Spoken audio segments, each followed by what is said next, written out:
present Oakland Athletics Baseball on Comcast Sportsnet, part of the NBC Sports Group. Over the weekend in Minnesota, the Athletics put on a prodigious power show. They blasted 9 home runs on the way to an impressive series sweep. But last night, the American League champions reminded the A's why they have baseball's second-best record. The Rangers' big bats set the tone for a Game 1 victory. The A's must put their hitting shoes back on to earn a series split today.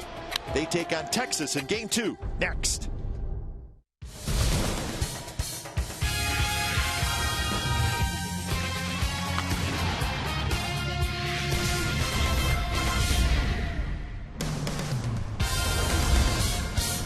It's a beautiful day for baseball in the East Bay, and we have Game 2 of this quick 2-game series. It's the A's and the Rangers. Should be a nice crowd on hand. Beautiful weather. Josh Reddick, he had a home run last night. Coco Crisp is back in the lineup today. That's good news for the Athletics, and it's going to be up to Travis Blackley to slow down the Texas Rangers. So it's the Rangers and the Athletics coming up on Comcast Sportsnet, California. Good afternoon, everybody. Welcome to Oakland A's Baseball. Along with Ray Fosse, I'm Glenn Kuiper. Well, there's always the argument who has the best 3-4 hitters in baseball, and there's certainly some good ones, Ray, but Hamilton and Beltre against the A's, they're right near the top. You know, there's a reason Adrian Beltre signed with the Texas Rangers. He wanted to be right in the middle of their lineup, especially hitting in front of or behind Josh Hamilton. Well, Beltre has done a tremendous job against a lot of teams, including the Athletics. Last night, he hit one to left center field off of Bartolo Colon. He elevated his pitches in that 1/4 inning. But then Josh Hamilton, you could never say he is struggling, because just when you think he is, he strikes out a lot, but then he hits a home run, as he did against Roberto last night. So there's no doubt in the middle of the order, those two are the best. Plus, they have a lot of guys in front and behind them to complement the batting order. Travis Blackley is going to pitch for the A's. It's been a while since he started. July 1st at Texas, his last start. He was terrific that day. With the All-Star break, you're going to get a lot of time between starts. And for Blackley, he was kind of eliminated from the rotation because of the youngsters over the weekend. But he's pitched well. His last win in his last start came against these Texas Rangers in Arlington. He did make a relief appearance on the 7th of July against the Seattle Mariners. However, it's been a while. But, you know, for him, he's pitched out of the bullpen. He's been a starter. So I don't really think it matters that much to have that time off. So the A's will try to get their offense going. They were shut down last night. The only run in the game, a home run by Josh Reddick, his 21st of the year. And with the red-hot Yankees coming to town, the A's need to win, get a little momentum, as the Texas Rangers will head down to Anaheim for a big series for them. A's, Rangers, coming up.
losing last night. They're back to work this afternoon, trying to salvage the final game in this short 2-game series. Blackley's going to pitch.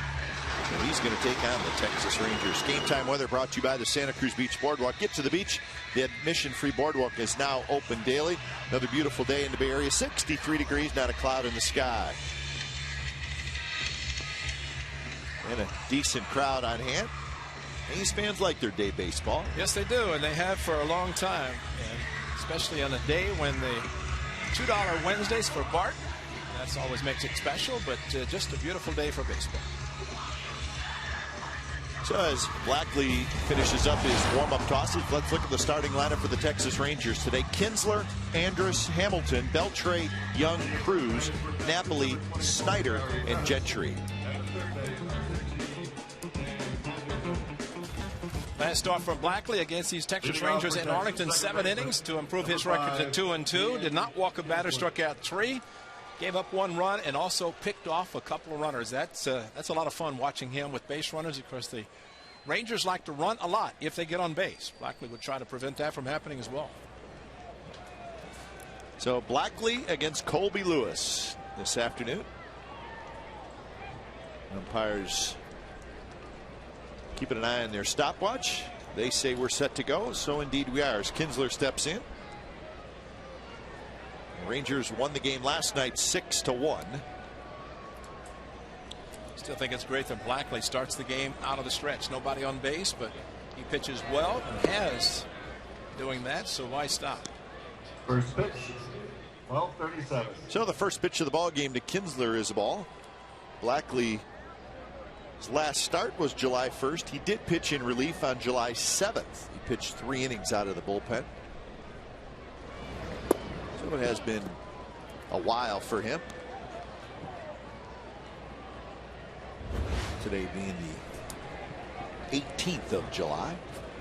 Problem for a pitcher who has that much time, you cannot simulate in the bullpen what you're going to be doing on the mound. Everything is different. Good pitch there on 2-0. That helps. Hit that kind of a pitch for a Blazer. And last night we saw Dana DeMuth actually was very good behind the plate as we saw his strike zone. He called pitches that were just off the plate. Didn't really help either pitcher. Close pitch a bit low to Kinsler, so 3-1 the count. Blackley has a very nice stretch going. He's allowed just 6 earned runs in his last 31 innings pitched. That's it. Comes out to be an ERA of 1.74. And this one's driven down the left field line, and it is foul. So he was sitting on a 3-1 pitch, maybe on the inner half, and he got it. Got it. He crushed it. Fortunately, it went foul. And when Ricky Henderson is down below, he is with the Athletics in this series. And I said, Ricky, put a uniform on. He said, it'd be 1-0. Well, it was almost 1-0 for the Rangers. Ricky, a lot of leadoff home runs in his career. 3-2 pitch. That one hit hard, but foul. There he is. I reminded Ricky that even though his number is retired, he can still wear it. The person who owns that number can't wear it. Because I told him about Harold Baines in Chicago. He said, I didn't know that. Maybe I can renegotiate. He wants to wear 24. It's yours, buddy. Yeah, I think he's allowed. You've got the plaque. You've got everything. This one's popped up toward Jamal Weeks, and Weeks has it, and that's out number 1 here in the first inning. Here's the A's defense this afternoon. Cespedes back in the outfield. That's good. And so is Coco Crisp. Reddick in right. Inge, Pennington, Weeks, and Moss on the infield with Norris doing the catching. So a lot of DH time for Yoenis Cespedes lately, but he is feeling good enough to be out in left field. And Coco's back. So the outfield is back set. And the lineup with Coco leading off, Jamal Weeks hitting second. You have seen that when Coco has been active. Here's Elvis Andrus, and he takes a strike down around the knees. 291 with a homer and 36 runs batted in. Had a hit last night. Knocked in a run, 1 for 5. He also struck out in the game.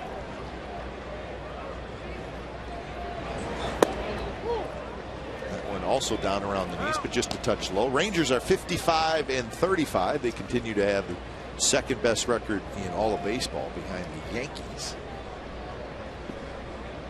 Very good road record at 26-19, and they've won 5 out of their last 6. That one chopped as Blackley reaches up and grabs it, and that's out number 2. Today's Ford Right Choice. Here's that July 1st start for Blackley down in Texas. And remember, the A's lost the first 3 games of that series and did not look real good doing it. So it turns out that was a big game. It was. Because the A's were about 13 behind the Rangers. Then the A's went on a nice winning streak while the Rangers had a losing streak. So the A's got back to the 8 mark, 8 behind the Rangers. But Blackley did a great job, and I think that's always important for a pitcher who is maybe considered to be the 5th starter in the rotation to have the type of game he had, and especially to win the only game in the series. He also pitched against Texas here on the 5th of June. Did not have quite as much luck. Gave up 5 earned runs in 4 2/3 innings in a 6-3 A's loss. So 3rd start this year against Texas. 1-0 to Hamilton. Breaking ball hit toward Weeks. Shift is on. Weeks way out on the outfield grass. Side retired. So a 3-up, 3-down inning for Blackley. We'll head to the bottom of the 1st. Colby Lewis to take on the Athletics.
No score, bottom of the 1st inning. Here's the lineup for the Oakland Athletics today. Coco Chris back in there. He'll lead things off. And then Weeks, Reddick, Cespedes, Smith, Moss, Norris, Inge, and Pennington.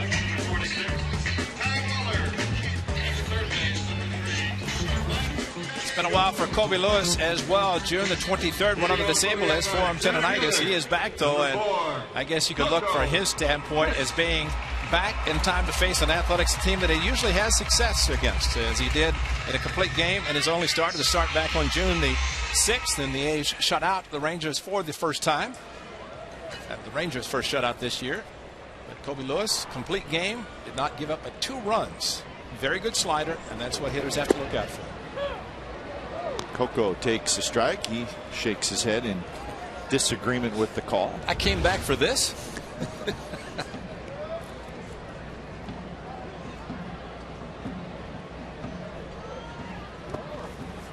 Remember, it was for Coco the first at bat on Friday night against Liriano, swinging and missing. Hurt the shoulder a little bit. There's your umpires. Corey Blazer is the gentleman calling balls and strikes.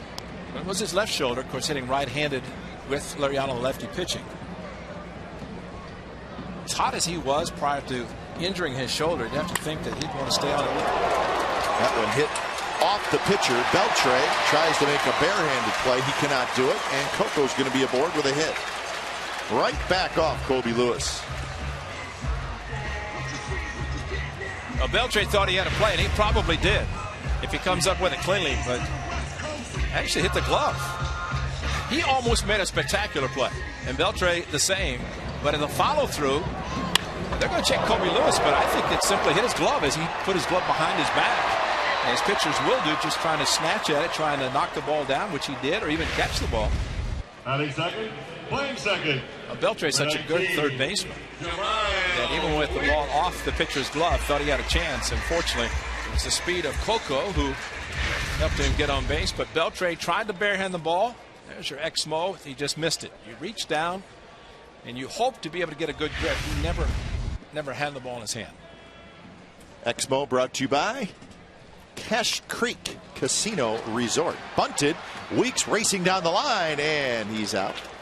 At a close play. So it'll be a sacrifice for Weeks. So the A's trying to get on the board here in the first inning against Colby Lewis. Batting third, right So fielder. runner at second, and that'll bring up Reddick. Here's the Rangers defense today. Hamilton, Gentry, and Cruz in the outfield. Beltre, Andrus, Kinsler, Snyder on the infield. Napoli again behind the plate.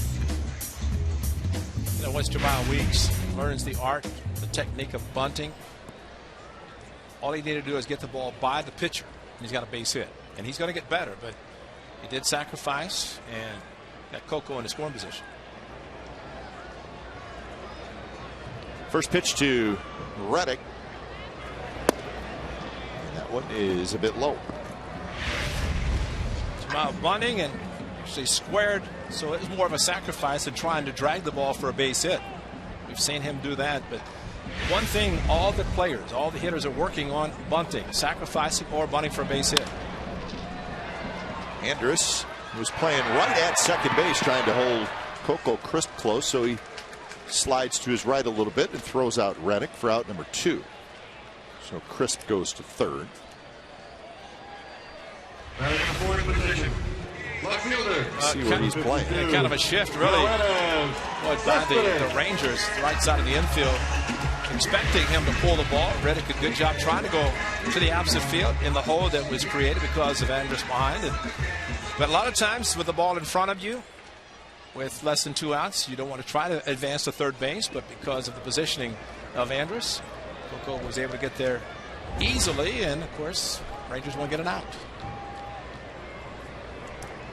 Hot hitter in Cespedes stepping in. He takes a strike.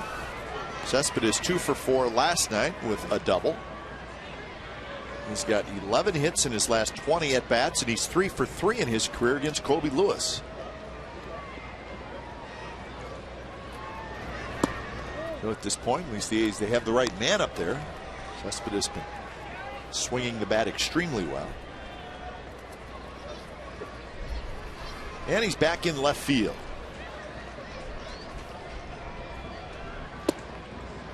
He was the designated hitter 14 times, or he has been 14 times this year. And you've said it, Ray. Can't imagine when he was playing in Cuba, he was doing a whole lot of DHing, so it's probably fairly new to him.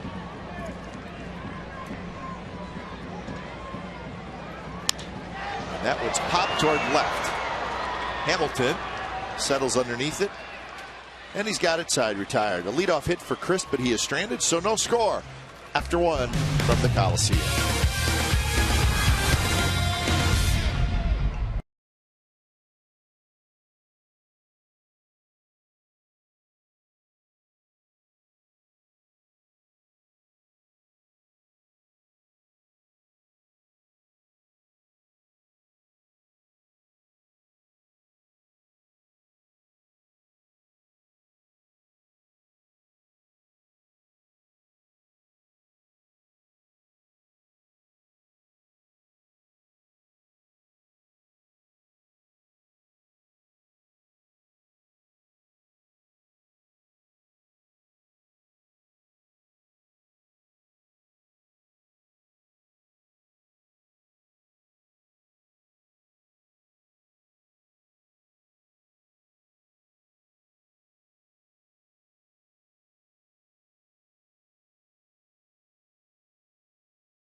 also for the closer, who hopes to get in the game, because after the game, you get a chance to meet him over at the Holiday Inn in the post-game live show. Holiday Inn, Oakland Airport, Diamond Sports Bar and Grill. Special guest will be the A's closer, Ryan Cook, the All-Star representative. You get a chance to get food and beverage specials.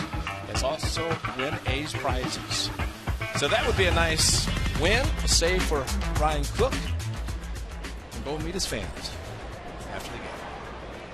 Beltre to lead it off. Will be followed by Young and Cruz, so 3 good right-handed hitters for Blackley to face. Beltre with a home run last night. That was not a strike last night. Called one today. He is a strike, and it's 0-2.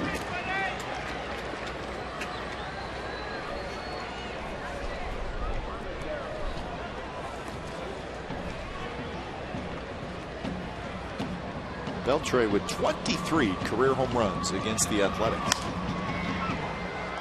3 of them this year. First pitch called a strike, forced him to swing at that one, maybe off the plate a little bit, trying to protect. If you're hot against a certain team, regardless of who's pitching, you want to swing at everything. Beltre, who has power all fields, especially in his home park in Arlington. This one's popped up, foul territory. Get an elevated fastball, you can hit a home run any place. And that's what happened last night. For some reason, in the 1 inning, Bartolo Colon elevated his fastballs, and Rangers scored 3 in the 4th, and that was the difference in the game.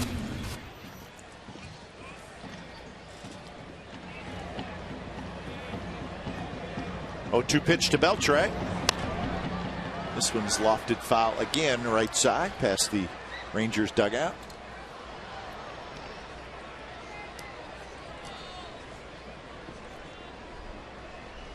The A's record coming in 46-44.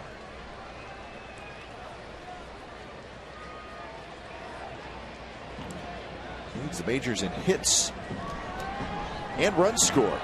So that's saying something. You're scoring more than the Yankees and the Red Sox and that group. Some of the offenses in the National League.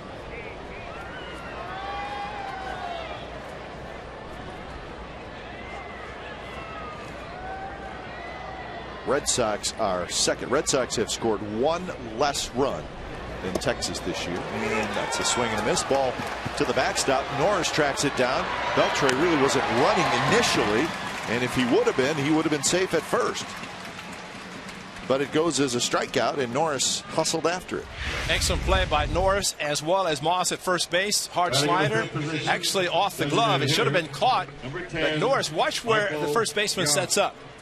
Outside, and that's the key for the first baseman with a ball that gets past the catcher, not to stand on first base, go to the outside foul territory, allowing the catcher to avoid hitting the runner. That ball should have been caught. Fortunately, as you mentioned, Beltre didn't run initially. So 1 out for Michael Young. First strikeout for Travis Blackley.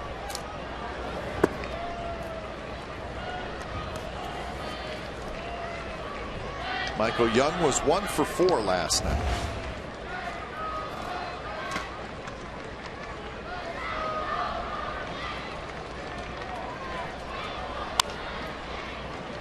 To Inge, gobbles it up, and that's out number 2. One of the biggest numbers is a crooked number for an offense. About 17 times scoring at least 5 in an inning. That'll get your run totals up very high. That is unbelievable. You think about that many runs occurring in 1 inning, 5 plus. They have the offense to do it. And you scored 3 in an inning. That's a lot. 5 puts the game away. First time I ever heard crooked number was Tony La Russa. He would constantly say crooked number, crooked number. Well, anything besides 1 is a crooked number. Right. I always like to get +1, more than 1. And well, if Tony did indeed create that phrase, it's like part of baseball terminology now. The crooked number. Everybody knows what it means.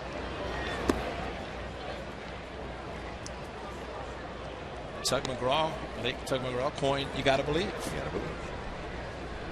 And they did. I think he trademarked it too. his son, Tim McGraw, at the Coliseum on Sunday night. He and Kenny Chesney in a group country concert. And I tell you, Clay Wood did a tremendous job on this field, considering last Wednesday prior to the concert, the field had the seats, the stage. He got the field actually Monday, put it back together. Hardly looks like anything happened. Did a great job. Stage was in center field, deep center field, right where Coco Crisp is playing. That's where the stage was as Cruz walked. And people were sitting between the stage and the infield dirt. I mean, that was where everybody was sitting. Batting seven. See a little bit of a kind of a walkway on each side, kind of running through right field and through left field. You see that there a little bit. That was kind of how far the seats were in front of the stage. So it was a pretty big setup. But Clay, as always, terrific job.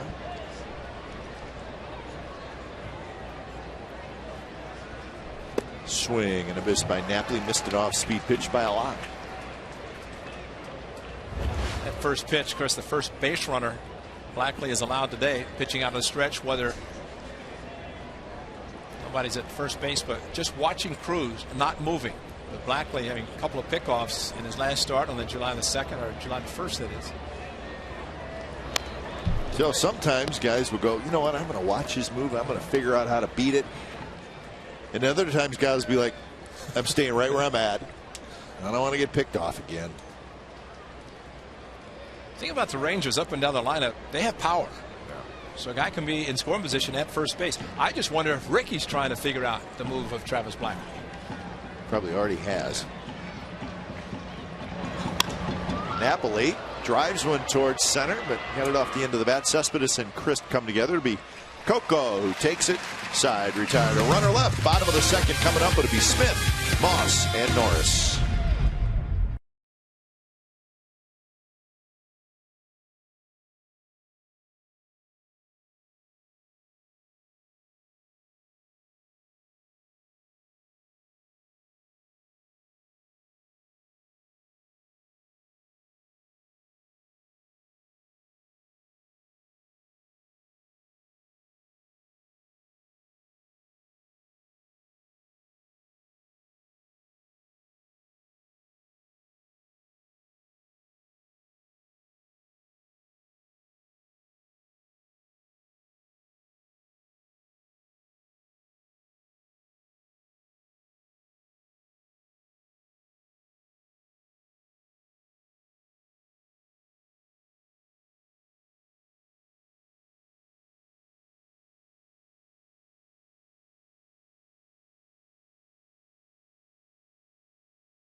/fan guide to register for a chance to win a VIP experience for two to a 2012 World Series game. It's presented by Scott's, the official lawn care company of Major League Baseball. Bottom of the second inning. The team has scored just yet. Smith, Moss, and Norris to hit for the Athletics. Colby Lewis gave up a leadoff hit to Coco Crisp in the first inning, but Hayes could not push Crisp around. 10 homers and 30 runs batted in for Smith. He is the DH today.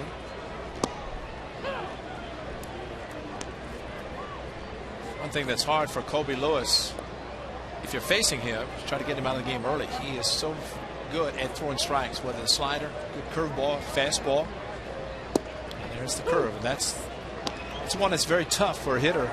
Ideally, if you're hitting, you want to get it with less than 2 strikes. You don't want to have him throw the excellent curveball. When you have a couple of strikes, it's tough to swing the bat. But he's thrown 101 innings, and he's only walked 12. Very durable. First time on the DL, just coming off today. First time since joining the Rangers. There's that breaking ball. I think Colby Lewis is probably in a pretty good spot for a payday, don't you think, Ray? He is going to be a free agent after this year. He's 32 years old, but I think durable is a great way to put it. He's a quality pitcher who takes the baseball, and so after the strikeout, the throw goes into left field. Here's our true story brought to you by McDonald's. It was the 2012 World Series. It was Game 3, and Colby Lewis got the win. It was the only game the Rangers would win in that World Series, and it was the first World Series game won by a Texas team.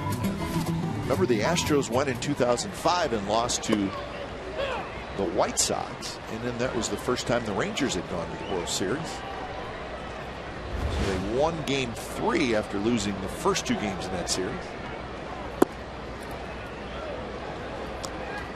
Ron Washington said during the offseason, he talked about Fleas going on the rotation, changing the bullpen, and started. He said Colby Lewis would be my first guy out of the chute.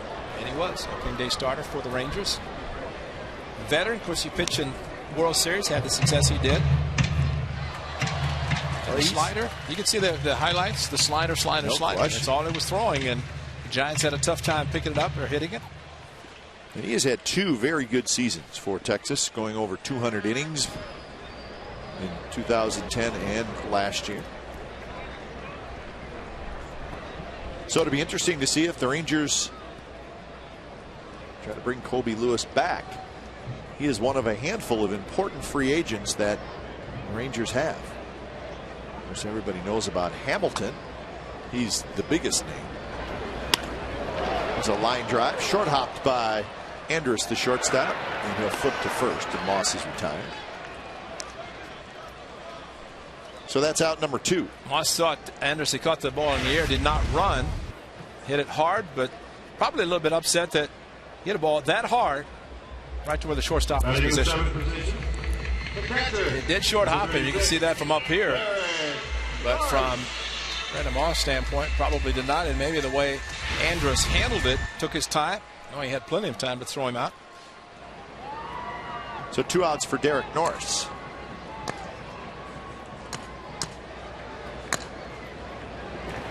So the Rangers have Hamilton, Napoli, Torrealba, Adams, Lewis, Uhara. Those guys are all free agents.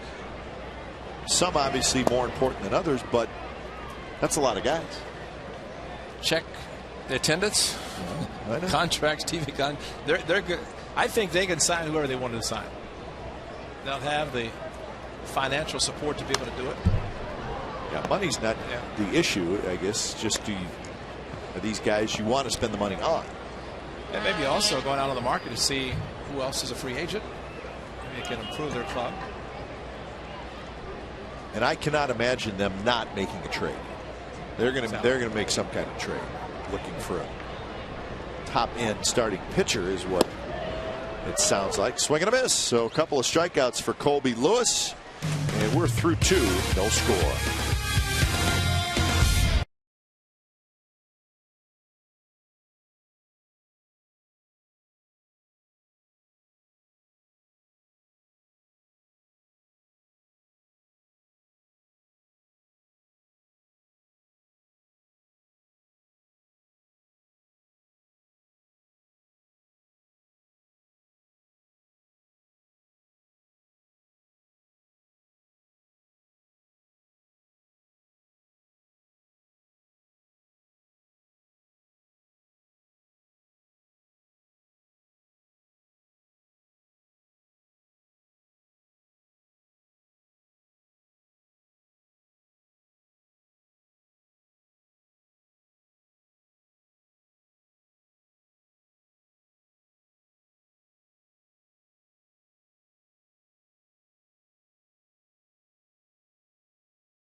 Our value deck behind home plate, a pair of authentic A's socks, a cheer card, and a $6 food and drink voucher for one great price. It's Authentic Fan Friday, this Friday against the New York Yankees. More details at csncalifornia.com. That'll be game 2 of the series. Remember, that's a 4-game series against the Yankees.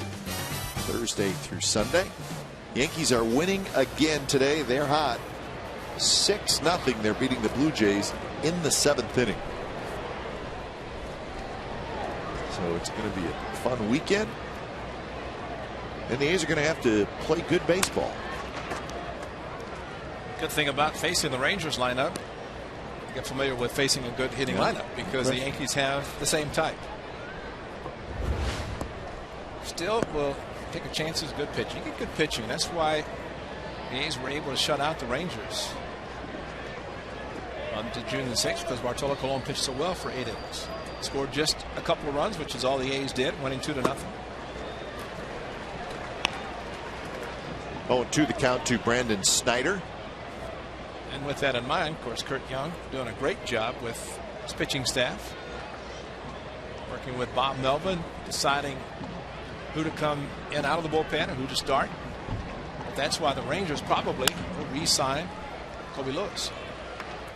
Jordan Inge, who throws it across to get Snyder out number 1. Here's Gentry. You never have enough pitching. Friday night, center fielder, number 23, Craig Gentry. There's your best records in baseball, and that's why this is a fun homestand. The A's are playing the top 2 teams, Nationals, Reds, and then the Giants, White Sox, and Pirates, all tied for the 5th best record.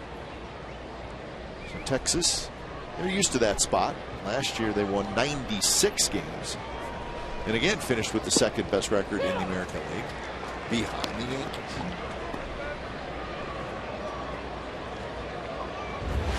The Rangers beat the Rays in the division series, beat the Tigers in the championship series, and then of course an extremely disappointing loss to the Cardinals in the World Series. If whoever goes to the World Series again this year representing the American League will get 3 games only, maximum 3. It's the National League winning the All-Star game.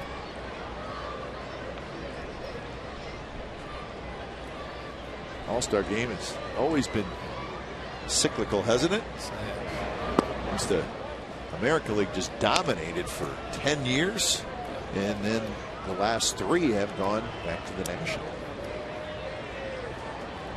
It was a little bit more than 10 years, maybe. 1-2 to Craig Gentry.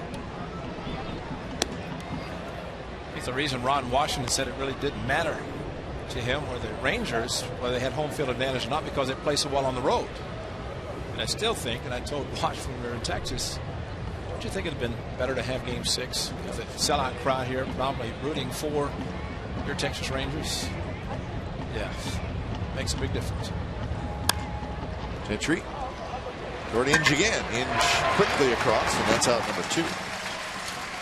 And Brandon Inge fielded that ball like it was Ichiro running, knowing the speed of Gentry, as we have seen. Babe Gentry, I think you appropriately called him. But out of the box quickly, Brandon Inge fielded it quickly and unloaded it. Did not take any time with Gentry running as hard as he does. Top of the order in Kinsler. Rangers still looking for their first hit in this game. 5 ground ball outs by Blackley. Remember, Kinsler leading off the game hit a long fly ball down the left field line that was just a bit foul. Would have been a home run. Might be the biggest out so far in this game. Keeping him off base, fell behind 3-2, fouled off a couple.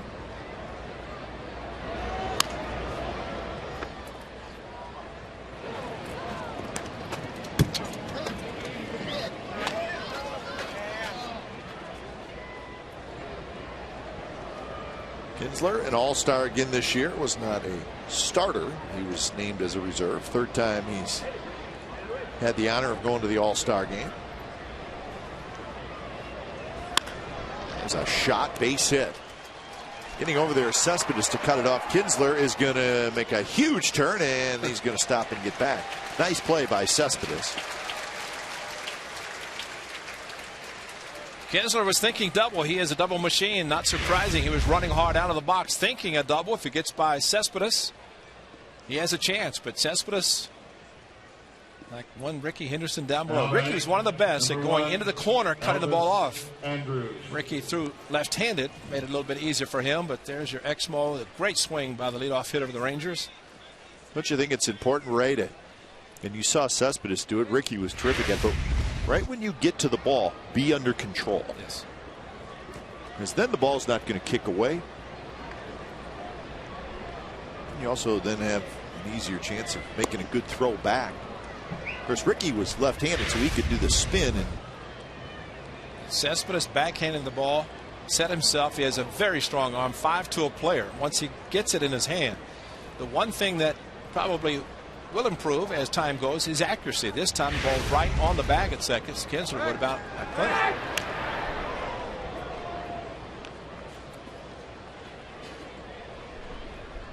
Kinsler didn't look terribly comfortable with the move by Travis Blackley. Thought he maybe picked off Brandon Moss also.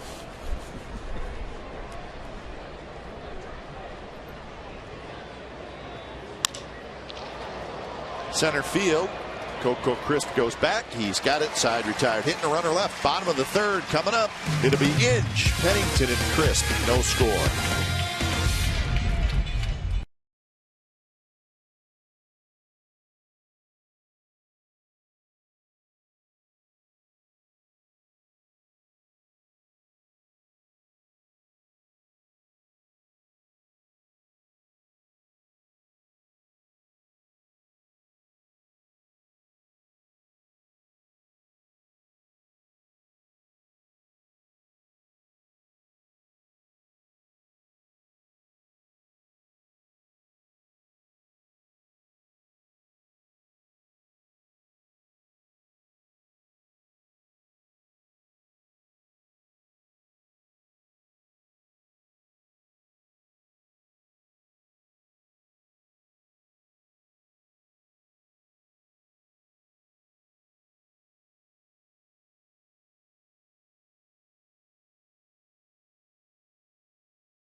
Great question. Visit the A's page at csncalifornia.com to submit your question. Bubba from Alameda asks, what's the difference between a suicide squeeze and a safety squeeze? Good question. Suicide is exactly that. You're coming down the line. Once the pitcher gets in a position to throw the baseball as a third base runner at third base, you come running down the line. It's imperative that the hitter make contact. Otherwise, suicide. You're going to run into an out. As far as a safety squeeze, the runner much stays at third base until the ball is bunted by the hitter. He gets the ball down, then he usually can come down the line easily enough to score. And I think we're probably going to have some examples to be able to show exactly what we're talking about. So suicide, you probably want to take off about when the pitcher releases the ball, right? Right. You don't want to tip it off to where he can change. Michael Young comes all the way down the line. He's got it in, just retired. So here's a couple examples of what we're talking about. Keep an eye on the pitcher when he's releasing it and the runner. Here comes the runner. And there's the bunt. And Bartolo Colon didn't get anybody. It's Gentry with his speed. There's a suicide. This is a play in Texas at Brandon McCarthy. The suicide part of it should have been a double play. But unfortunately, the umpire said Brandon McCarthy trapped the ball, which was untrue. It's the reason for more talk about replay. But I think that if the call would have been made correctly, that shows you why it's a suicide squeeze, because if the bunt is not executed, the runner's got no chance. Exactly. He's going to be doubled off, or this one's lofted toward Hamilton in left field, and he's got it near the line. Now the person might be wondering, how do you defend a suicide squeeze? Remember, in spring training, we're always taught and tell the pitcher that if, as you get ready to release the ball, you hear someone say squeeze, or you see him, you throw it at the hitter. You actually throw the ball at the hitter, because he's going to do one of two things. He's going to try to get out of the way, which probably is the number one thing, or if he's hit, ball's dead, and he goes back to third. But more times than not, if you throw it at a hitter, he's going to get out of the way and catch the ball and tag the runner coming down the line. Oko rips one to right field. Cruz spinning around, and he makes the catch. So that's a quick inning for Colby Lewis, and we're headed to the fourth inning. It'll be Hamilton, Beltre, and Young.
And tonight's a special night. August 3rd against the Blue Jays, 7:05. Italian Heritage Night. Purchase a special ticket to receive an exclusive A's Italian Heritage hat and traditional Italian food items served in the West Side Club.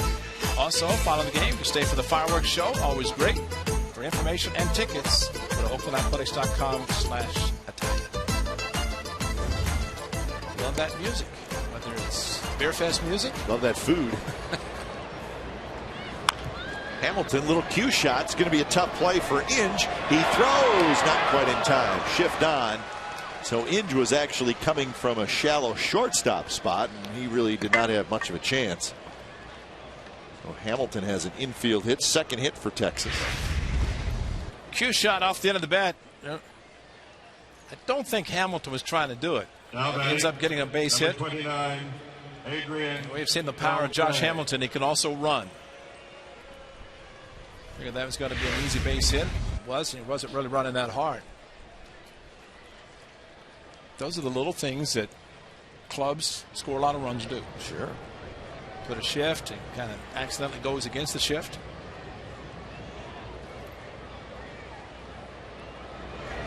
Then you may say, well, that's just a lucky hit. Well, yeah, but he's, he's fast enough to beat it out. Exactly. I mean,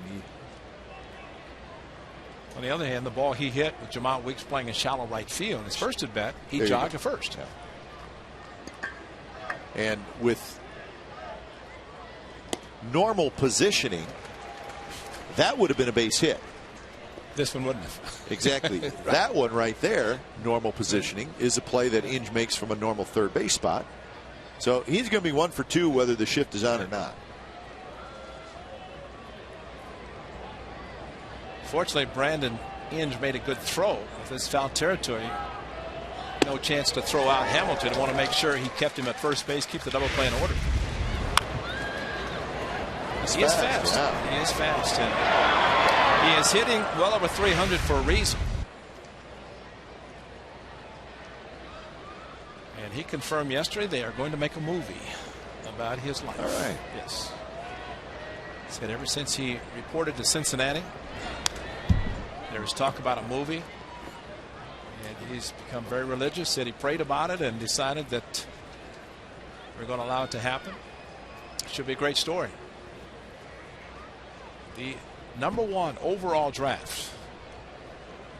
The Rays went 99, something like that. It was 99. You are exactly right.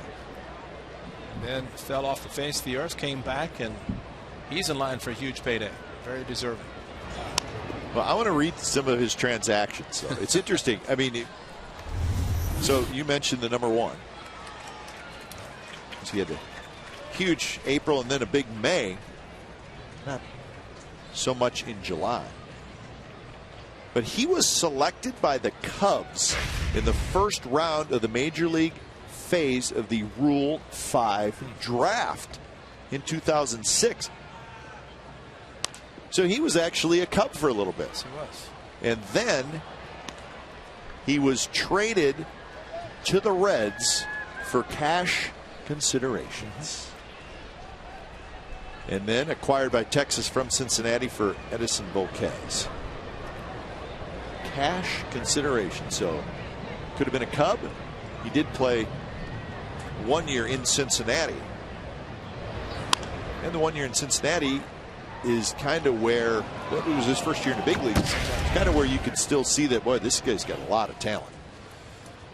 So there's the draft. Now that's the Zito draft. How about that?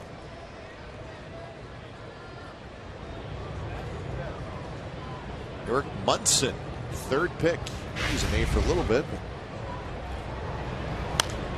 Another foul ball by Beltre. The what ifs, looking back at the drafts, which we do occasionally. But you consider where Josh Hamilton went from 99 to the Cincinnati Reds. Who would ever thought that he's going to have the career that he's had, and what kind of numbers he could have put up had he not had that period of time in which he was really just struggling, trying to stay alive. Beltre swings and misses, so a good battle there, won by Blackley. So he strikes out Beltre for the 2nd time. But it took a lot of pitches. He fouled off 5 after getting a couple of strikes. 9 pitch at bat. Finally gets a strike yet.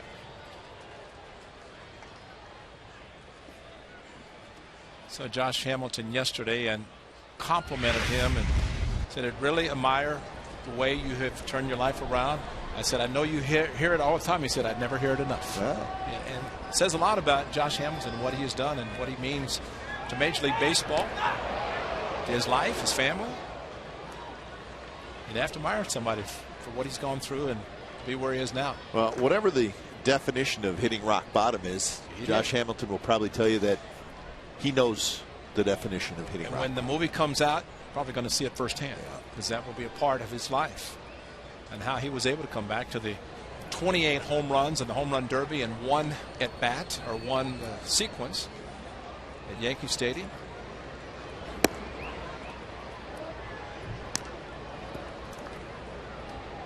And you almost wish, just from a non-athletics point of view, you almost kind of hope he stays with the Rangers. You feel like that's the way it should be. Do we want to see him 18 times every year? Well, maybe not, but just from a, I don't know, maybe a feel-good baseball story, you feel like he should stay in Texas. May not happen. Who knows?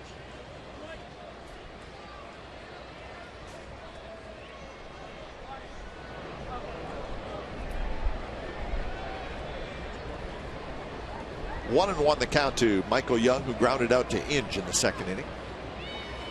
Swing and a miss, 1 and 2. I think also, Kai, the fact that Josh Hamilton received the most votes in the All-Star game in the voting, and you could say, well, it's his free agent year. He's playing hard. He plays hard like this all the time. He finally has realized what it's all about, what kind of a career he could have had, and he's having it later in life.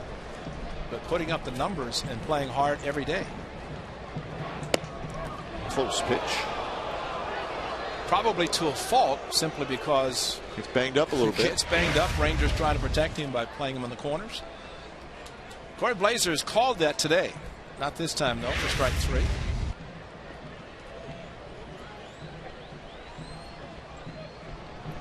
Hamilton takes his lead, and it's a short one. Young shoots one foul. Well, Hamilton is 31 years old. He turned 31 on May 21st. I got to believe that maybe the biggest situation for Texas is how long should the contract be?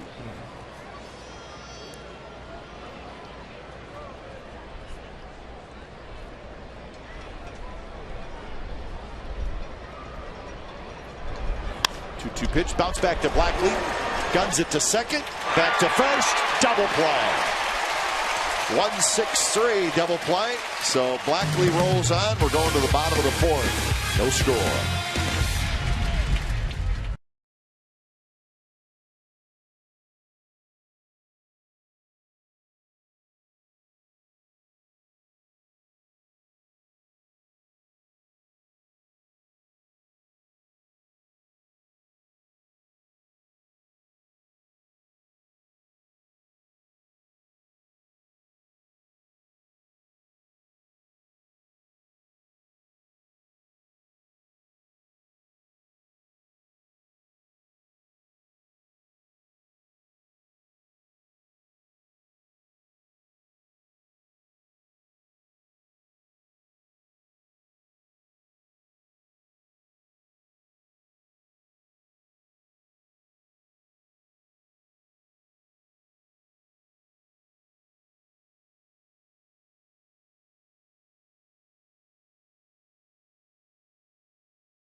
Trivia question. Who was the last Rangers pitcher to have a 20-win season?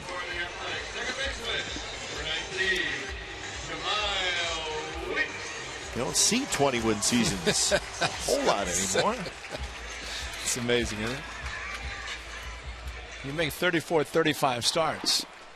You go 6 innings, 7 innings, tops maybe. You're depending on a lot of guys to help you win. Well, the bullpen. Yeah, that's true. Probably why bullpens are more important now than ever. I'll repeat myself, but I always look at Gaylord Perry. 40 starts, 40 decisions. Yeah. He wasn't leaving in the 6th. He would tell the manager, I'm not leaving in the 6th or 7th or 8th. Slowly toward Kinsler. So that's out number 1. Here's the make sure you make a good throw to second base play, right, Ray? He's throwing uphill also. That's right. But he did make a good throw. Cliff Pennington, a very strong arm at first. Hamilton getting down on top of Pennington. But remember, he had to stay close to first because of the move by Blackley. That's where a very good move helps. If you can keep the runner close to first, in case of a double play, you don't have to hurry as much. Make a good throw, depend on your shortstop. Make a strong throw back to first, and Pennington can do that. In the meantime, Colby Lewis has retired 10 in a row. And that one is going to break that streak of 10 as Reddick just gets it over the outstretched glove of Elvis Andrus. So a 1-out single. take what you're given. Josh Reddick against Oswald last night hit a home run on a changeup. This fastball tailing away. It was up in the zone. Excellent hitting by Reddick to go opposite field. Fortunately, over the head of Andrus, who was playing him perfectly, but the ball was hit too high. Great swing by Reddick. That's excellent hitting.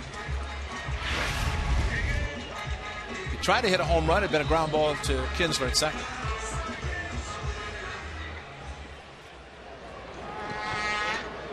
So see if the A's can get something going against Colby Lewis.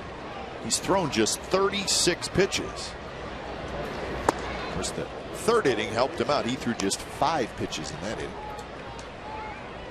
Came on June the 6th that he gave up 2 runs. Cespedes had the 3 hits that you mentioned earlier. He scored a run, and he also drove in a run. Brandon Inge drove in the other run. Reddick scored it. Swing the bats. This strike zone much different than Dana DeMuth last night. Hanging slider stayed inside. Might have been a strike, except that Napoli was set up outside, had to reach back far to his left.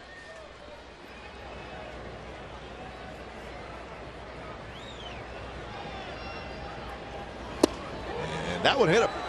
And he's going to take first base. So an 0-2 pitch hits Cespedes. And I think Cespedes wanted to stay in there and hit. It's because he didn't know he was hit. It's a uniform. Yep. Had to graze his uniform. To reach back, to bloused, and that's what it hit. Now batting. Cespedes had no clue. Number 15. And now the umpire, being that close, he can hear that. Yes. Remember the game 163, the Twins against the Tigers? Brandon Inge, who was hit by a pitch with the bases loaded. The umpire said no. It's exactly what Brandon said. You could hear it hit the bloused uniform. And the bases were loaded. Oh, it's a big run. I think it would have been the go-ahead run in extra innings. Yes. Right? He ended up grounding out to second, a force at home. And the Twins won. Twins won in the extra innings on a base hit to right field. So huge play. But how many times have we seen this year that a uniform bloused has been hit? Hitter doesn't know it.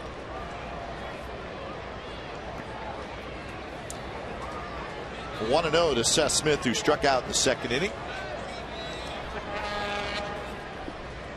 A's had a runner at second with 1 out in the first inning. So this is their second scoring opportunity against Colby Lewis.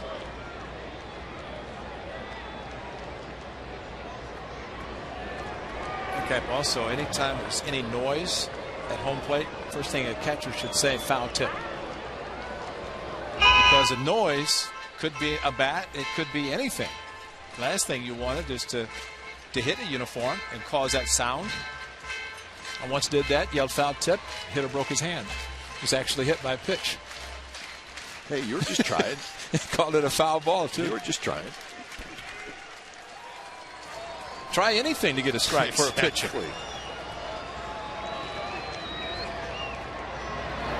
Smith out in front, hits it hard but foul.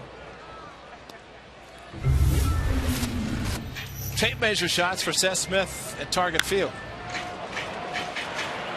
Way deep, very deep. Both of them actually. Thought it was a tourist field.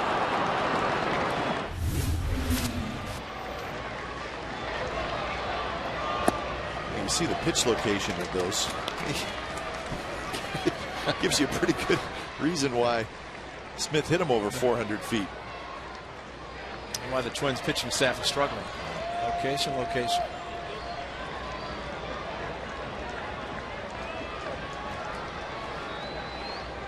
Reddick at second, Cespedes at first, and a swing and a miss. 75 miles per hour on that pitch. Very slow, but the tumbler 12-6. It's a pitch hitters don't see a lot of, but they know Colby Lewis throws it. A little bit like Oswald's curveball. His was the extreme. Would you say 57 last time? Lewis comes back with a fastball foul back.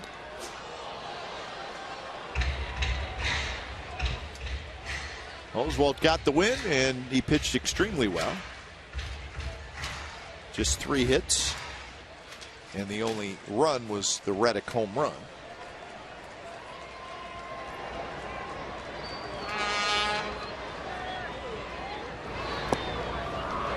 So a full count. Josh Reddick credited Oswalt with an outstanding pitching performance. Well, yeah, he did after the fact. An interesting quote by Josh Reddick. Telling it like it is.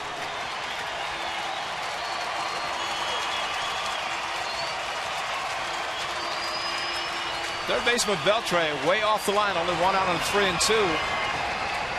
So they decide to run. It's going to be 4-2, moving target. And they do, and it's rolled foul. And Beltre really held his spot just about as long as you possibly can. And even at that point, I don't know if he was going to beat Reddick to the bag. I'm surprised, and only because where Elvis Andrus is positioned. And Beltre trying to cut out some of the space between third and short because the semi-shift is employed by the Rangers. But it is tough for a catcher to throw to a moving target. You want to throw it to the bag. But you also know that, or wonder if the third baseman in this case is going to get there.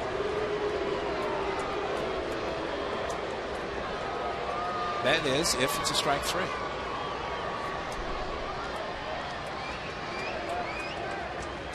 Catchers want to get a quick call from home plate umpire.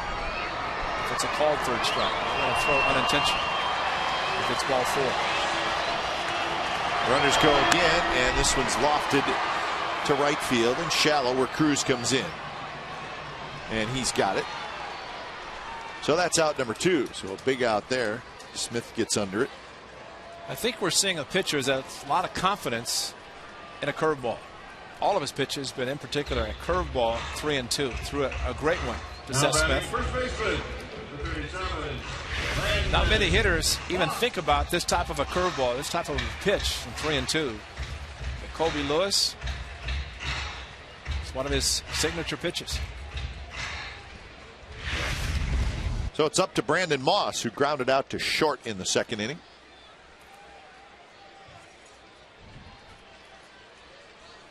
Moss was 1 for 3 last night. He was also hit by a pitch. And the fastball is just a bit high.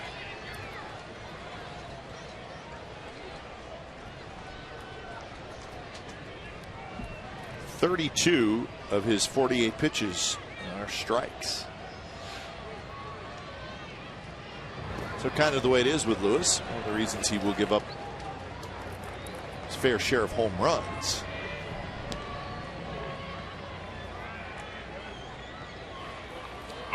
Highest percentage of strikes. Not at all surprised that Bartolo Colon is on that list, leading it.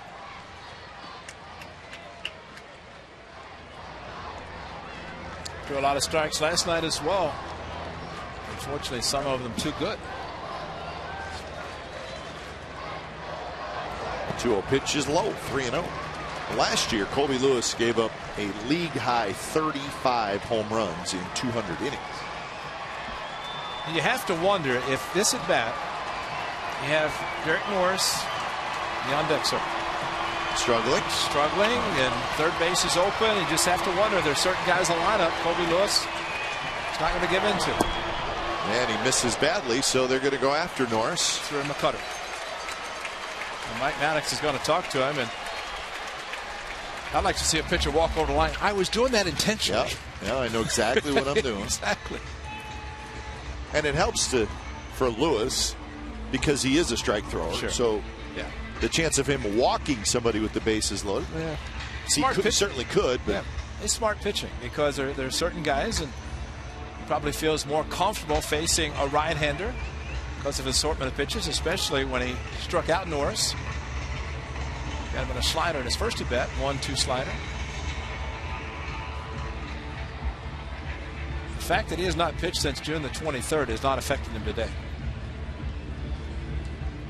Now batting, the catcher, number 36, Derek Norris. So Norris steps in. A good time for him to snap out of his slump. He is 0 for his last 21. The batting average is right at 200, and he swings and misses. He struck out in the second inning. See the hard slider, no chance to make an adjustment. Right-handed hitter. If you're struggling, When you're facing a right-handed pitcher, right-hand hitter, first thing you should think about is the right side of the infield. Try to stay closed with the front side. Take a base hit to right field. Get yourself started. Remember, Norris got off to the great start. He was 10 for his first 27.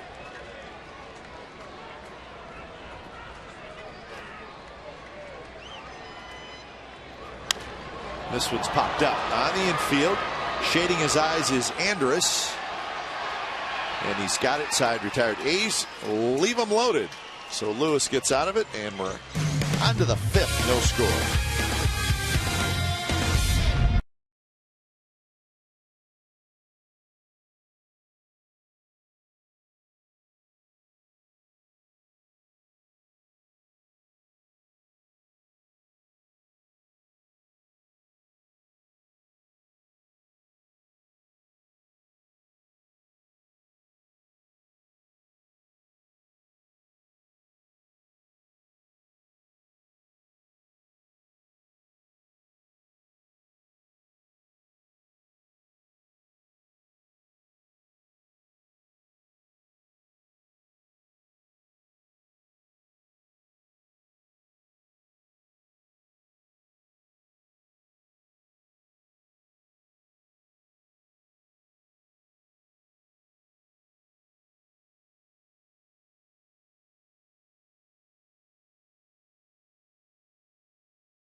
On Comcast Sportsnet California, you can take them with you with MLB.TV. From out of market, every game is available online and on your favorite devices in high definition quality. HD quality, always the best. Visit OaklandAthletics.com to order. MLB.TV, baseball everywhere. Taking advantage then on the next road trip to Toronto and Baltimore. Speaking of Toronto, the Yankees 6-0 lead, but it's raining in New York, and it's been raining for about an hour now. So they're in a rain delay. That's the 7th inning, so that's an official game.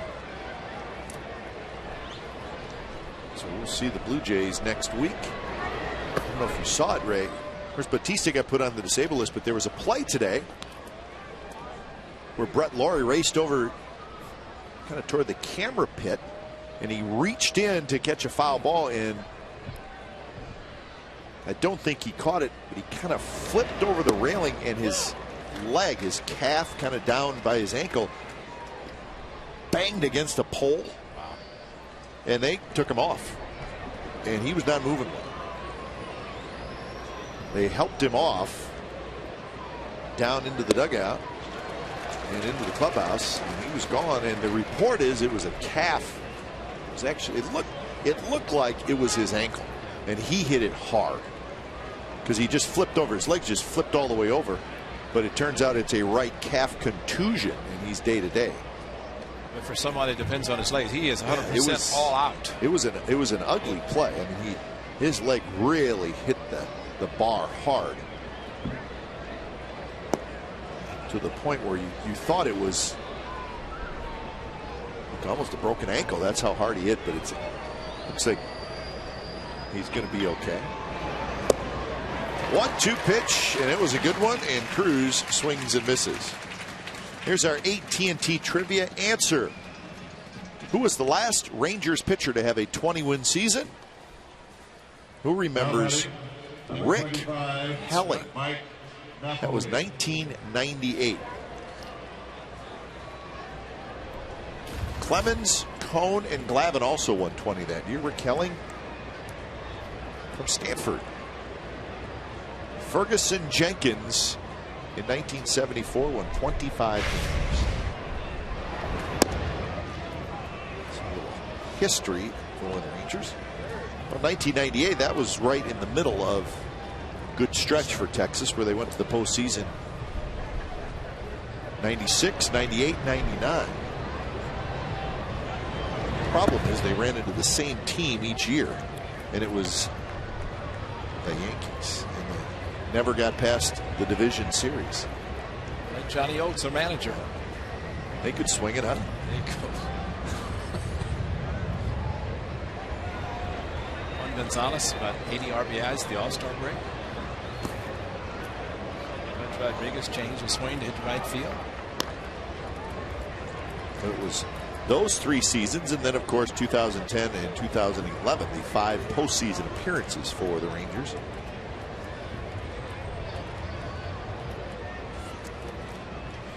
Look at here, 3-0. That's a swing for Mike Knapp if he gets a pitch. And it was a strike called, maybe on the outer half. Napoli lays off. That's good hitting. If you're going to swing 3-0, you want it to be down the middle. A lot of guys will swing as hard as they can, pitches away, and they end up grounding out, popping the ball up. Napoli has great power to the opposite field. Napoli had a big swing there. But Ray, the Rangers are on that list that you don't want to be on. If you include their 10 years as the Washington Senators, yes, they have the 3rd longest World Series drought behind the Cubs and the Indians, 51 years. First, it was 10 years as the Washington Senators.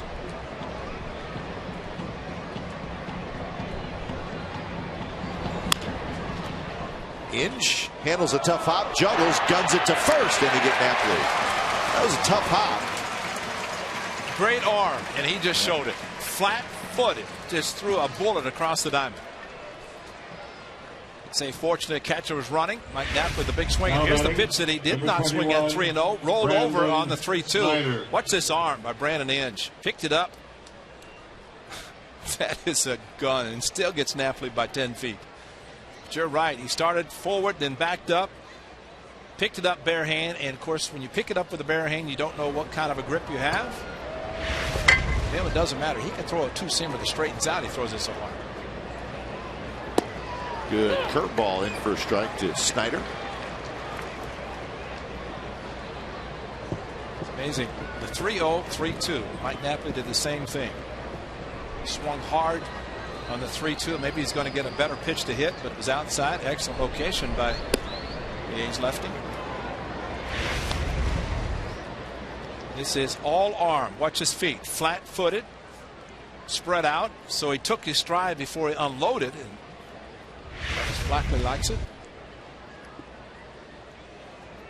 1-1 to Brandon Snyder. Snyder grounded out to Inge. Inge has been busy today.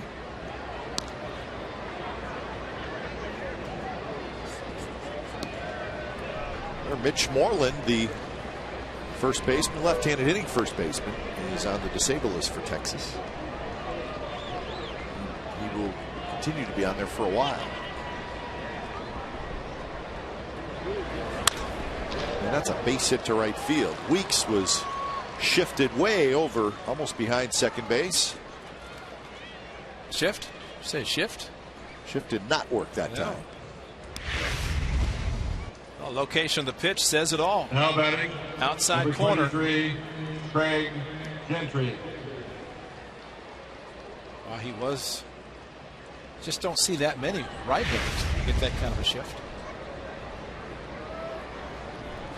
So 2-out hit. That's the 3rd hit off Blackley. In fact, one of the most important things about a shift is the pitcher has to pitch into the shift. That's one of the keys, and a lot of times a hitter, in this case Snyder, just stayed back, maybe saw the hole and decided to try to shoot one that way. Gentry hooks one down the left field line, and that's trouble. Snyder hits the bag at 3rd. They're waving him home. Here comes the throw to the plate, and he is safe.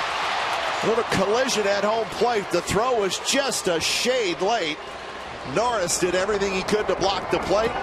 But the Rangers are on the board, and Gentry strikes again. Well, it's too bad because where Cespedes was playing, Gentry got an off-speed pitch. Strong throw by Pennington. It just a little bit towards the first base side that Norris could not plant himself in front of the plate. Had to reach for it. Snyder didn't have to do that. All he had to do is slide, touch the plate with his hand. But 2 outs, back-to-back pitches, one to right field, one down the left field line. On a fastball to right field, off-speed pitch to left field.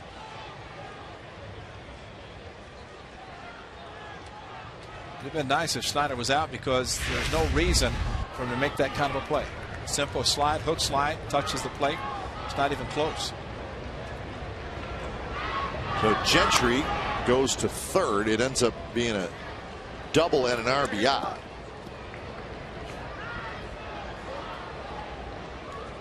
So indeed, Cespedes was playing well into left center field. And that one just hooked down the line.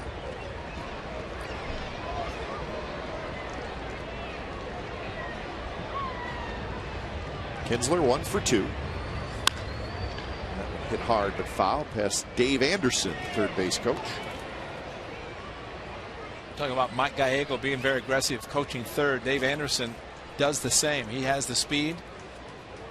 2 outs in the inning. He was definitely going to have Snyder trying to score. He also knew the ball was down on the corner, and it took Cespedes a long time to get to the ball. Very good infielder. Dodgers in particular.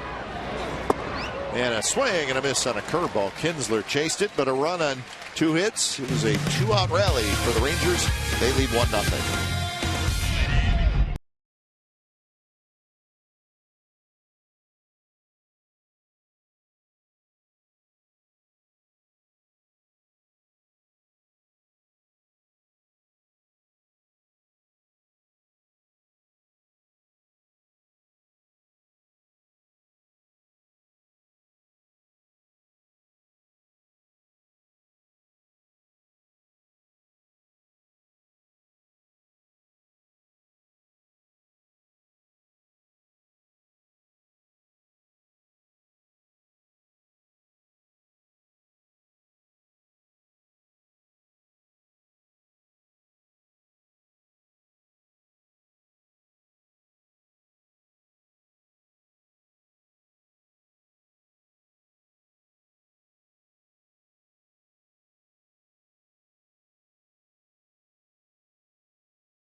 September 3rd. Visit cashcreek.com for details.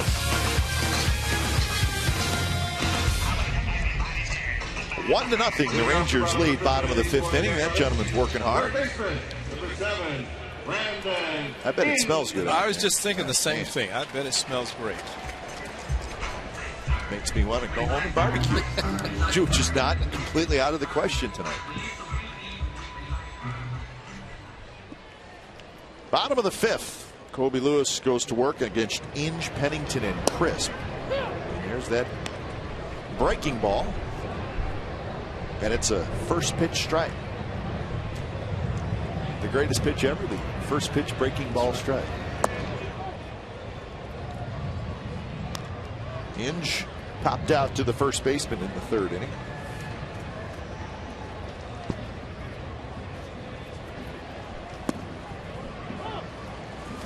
Swings is Paul Nauert. 13 innings, but the Rangers finally scored a run for Kobe Lewis. Right. Shutout on the 6th, and this afternoon, A's Blackley, a good job, great job through the first 4. There's a shot foul. That was a fastball that was up a little bit. Hinge out in front. How about I take that back? Blackley's pitched well for 5 innings. Just happened to give up a run with 2 outs in the top of the inning. That one drilled to center. Gentry racing back, still going back, and it is gone. Just like that, we're tied at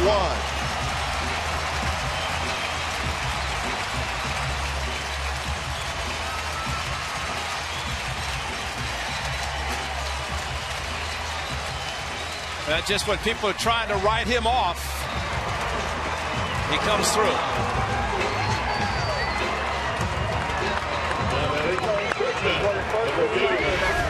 Brandon Edge just missed one, gets another one a little bit better, and extension straight away center field.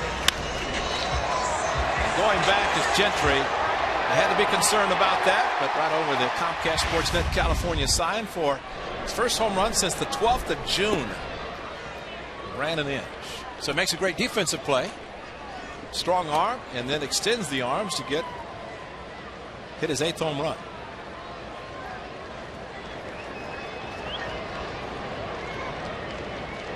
So another home run for the Athletics. They're 11th in the last 5 games. Pennington. So Chopper and Pennington is 0 for 2. And here comes the top of the order, Coco Crisp. Coco's hit a couple balls hard. Now batting, center fielder, number 4. Infield single, which he hit off of Lewis, and then a line drive out to Cruz and right.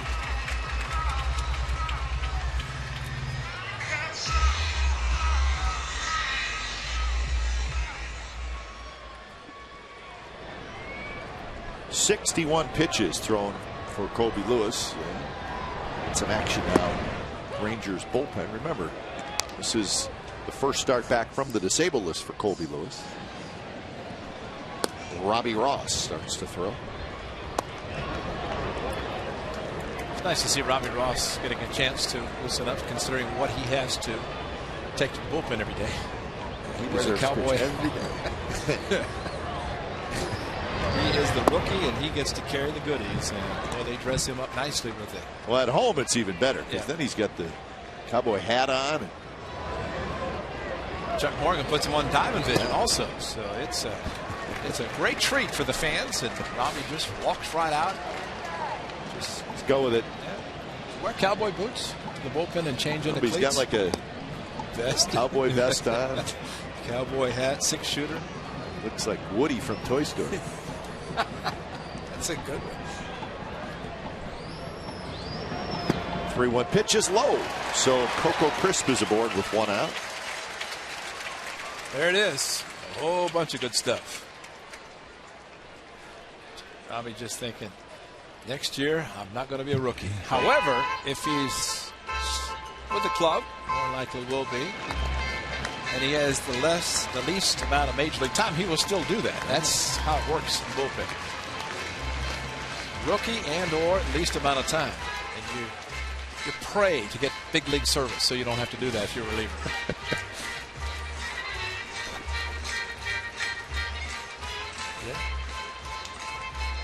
Hey, Ryan Cook's an all-star. He's had to do it this year. That's right.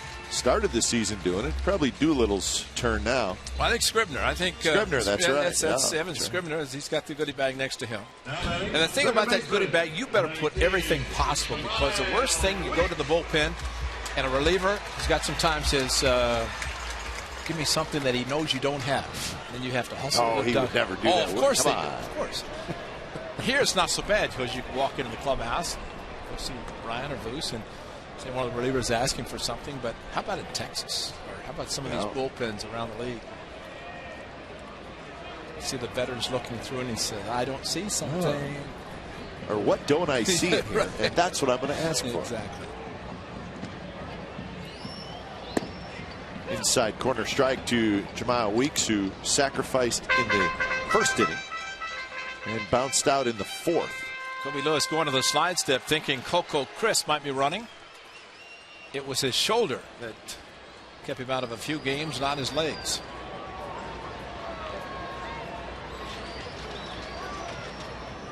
Coco's got a good lean going. He takes off. Napoli's throw is high and no chance to get Coco Crisp. So the go-ahead runner's now in scoring position for the A's. Give Coco his 17th steal. And a good job by Jamal Weeks taking 2 pitches. Pitched down and in. Napoli a tough pitch to throw. Great jump by Coco. He's going to steal it anyway. We think if you have the all-time stolen base leader in the house, you want to try to impress him. Don't get thrown out. Yeah.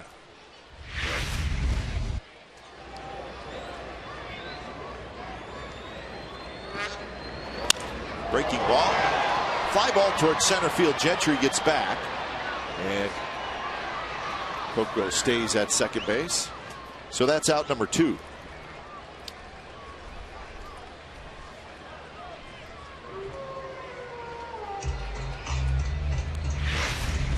Coco leaning. That's a lean and a big lead, indicating that he's going head down, stealing all the way.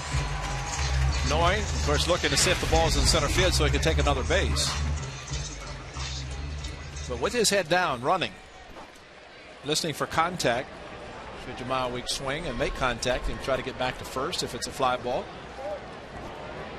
But Jamal, good job, and I thought Dwayne Murphy, all the years hitting behind Ricky Henderson, took pitch after pitch. Good swing by Reddick, fouls it back. Well, you have to be an unselfish player as well. Be okay to do that. Only Michael Bourne from the Braves has more stolen bases over the last 2 years. Coco was on the disabled list, but he missed about 23 games with the inner ear infection.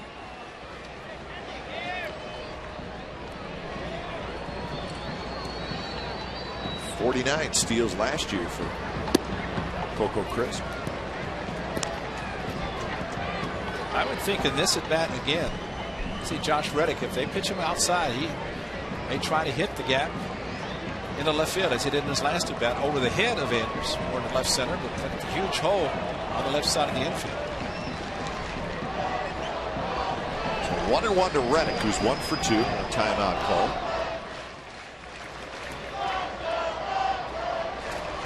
Reddick a ground out to short and a single. Kobe Lewis kind of rolled through the first 3 innings, but trouble in the fourth when the A's left the bases loaded, and a run in and some more trouble here in the 5th. Breaking ball is hit high and foul. Probably what Ron Washington and Mike Maddox see.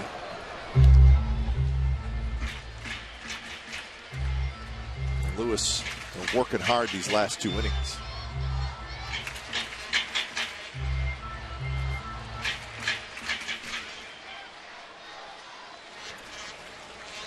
Third inning, a big one for him.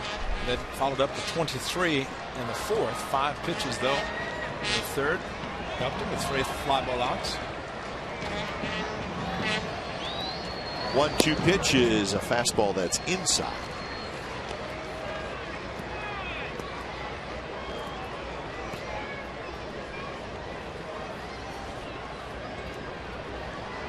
A's do not have a hit with runners in scoring position in this series. They're 0 for 12.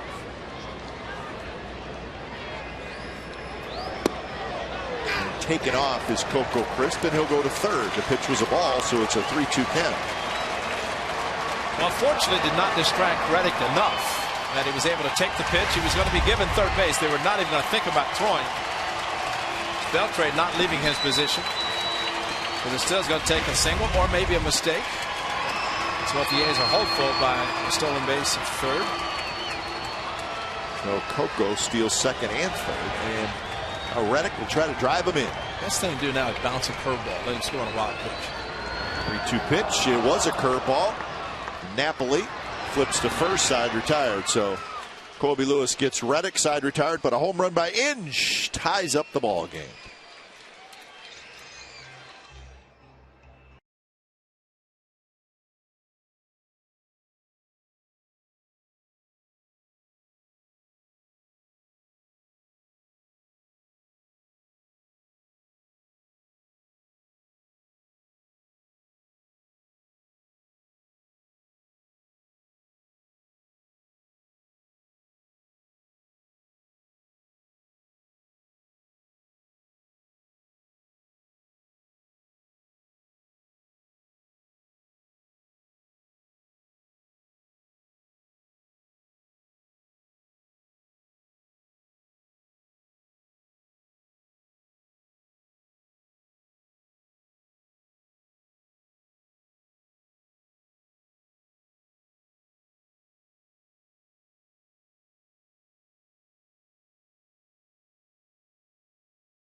research key matchups before they happen, view constantly updated box scores, and chat with fans during the game.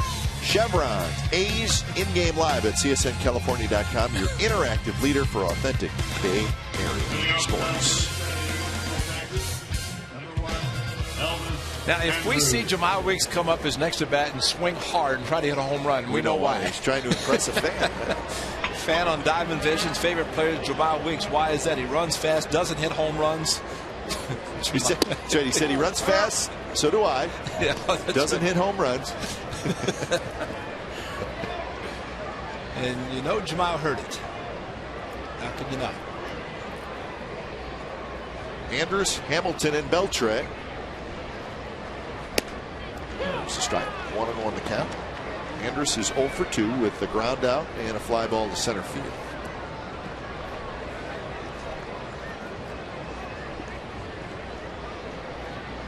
Four hits off of Blackley in 5 innings. The Rangers have stranded 3. It was a 2-out RBI double by Craig Gentry last inning.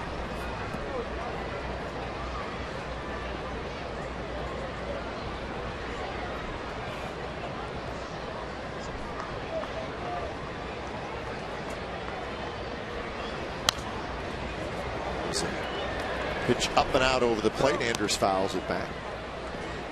That's a good point, Kevin. Talk about all these guys: Hamilton, Beltre, Young, Cruz, Napoli. 2 outs, Snyder and Gentry driving the run. Well, there's another reason why they're good. Exactly right. It really takes a lot of pressure when you have such a good lineup. Down at the bottom, just happy to be here, played some defense, get a run, get a hit every once in a while.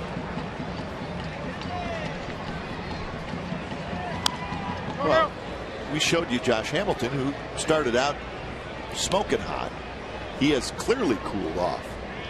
But in the month of June, 19-9, the Rangers.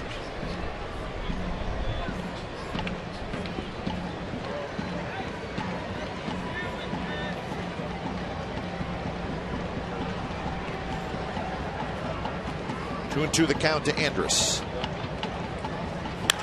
He lines one. Weeks cannot get it, and it's a base hit to right center field. All right, let's check out our AT&T Uverse reverse replay. Let's go back to May 8th. Hamilton and the Rangers in Baltimore. That's home run number 1. Go the other way for home run number 2. Center field for home run number 3. And then take the sidewinder out for home run number 4. That was a 4-homer game. But it wasn't just 4 home runs. Hamilton, and they got Andrus, who never moved, and they're calling a ball. Call the ball. Wow. Yeah, and Paul Nart is calling the ball. Bob Melvin coming out, because the one question you have to ask, why? After all this time, why? Well, he would have had to have done something different than he's been doing the whole game. Yes.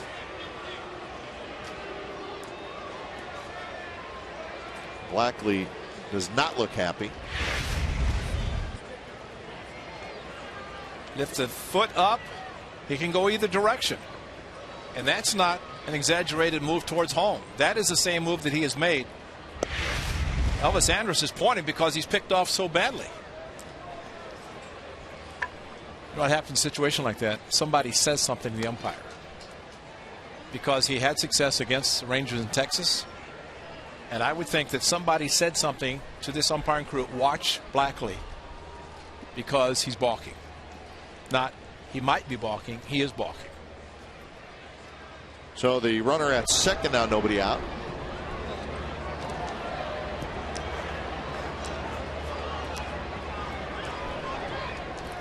And there's no way Elvis Andrus read that move to the point that he could look back and say he balked. It's a huge play.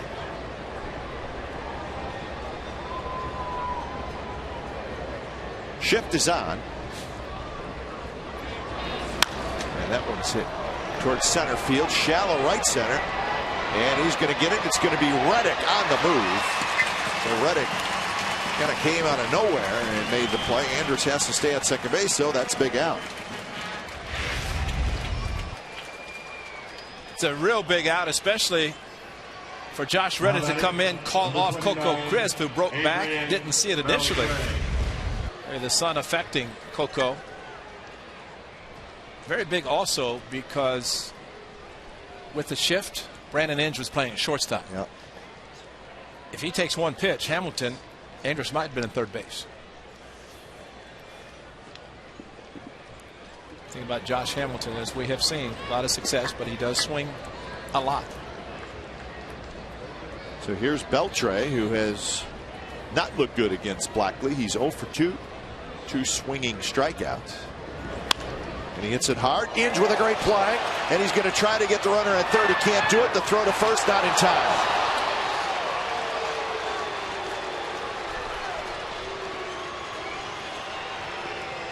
So Inge made a sensational stop, but he tried to get Andrus going by, and at that point he didn't get him, and he didn't have enough time to get Beltre. Great play there, and with Andrus running in front of him, then he tripped. Had he not tripped, he might have gotten him anyway. And Beltre hustling. I just have to hope for another ground ball and a double play. So it's a fielder's choice. And Michael Young is the hitter. Here in Minnesota, Brandon Inge turned the great double play. Second and third tagging Revere as he ran in front. Actually went out of the baseline and then completed the double play. No run scored there.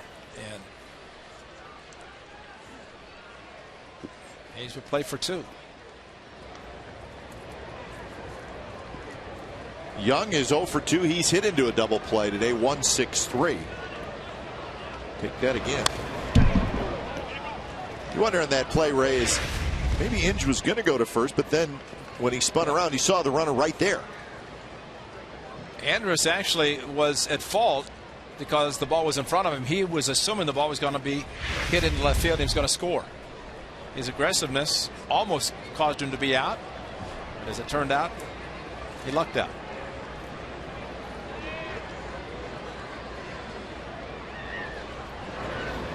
Up and away, 1-1 to Michael Young. Elvis Andrus coming down the line. Bob Melvin's going to talk to him, and I would think it might be about Andrus at third and Beltre at first. Left-handed pitcher has his back to the runner third. Elvis Andrus came down the line about 30 feet. The late Billy Martin, one of the great plays that he would use, have the runner at first draw throw. Meanwhile, the runner at third is coming down the line. They can walk home if the throw goes to first. You cannot make the throw to first and back to the plate to get the runner at third. What Blackley has to do is turn around and look. Greg Smith with Omar Vizquel. Remember that? Yeah. San Francisco. Yep. Omar came down the line and just walked home. But you just have to look at it. Just let him know you're there. Young got a changeup and fouled it straight back. Michael Young is 1 for 6 in the series. Batting average down a little bit this year, 271.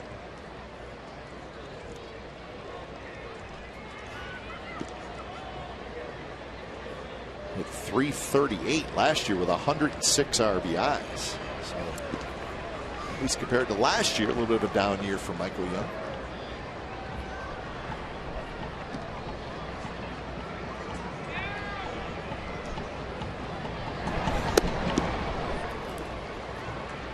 So 2-2 the count. Nelson Cruz waiting in the on-deck circle.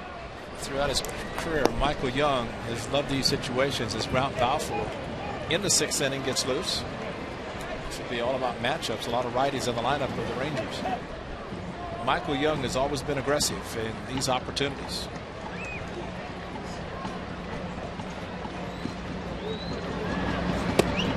Another curveball that stays high, so it's a full count.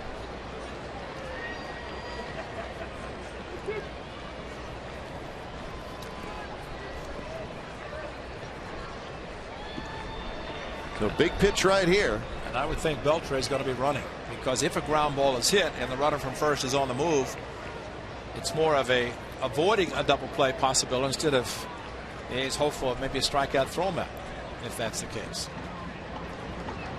Doesn't get picked off. He's not running, and that's a base hit to left field, and the Rangers are going to take the lead. So Young got another pitch up, and he has an RBI single, RBI number 36 for Young. So 2-1 Texas. It went off speed. Michael Young likes to go opposite field. His hanging curve stayed with it and lofted it into left field. So the ball Now batting, turns out to be huge. Nelson In a play that wasn't Cruz. made, although Young gets the hit, it's going to score Endress anyway after the balk. And Bob Millman's going to the bullpen.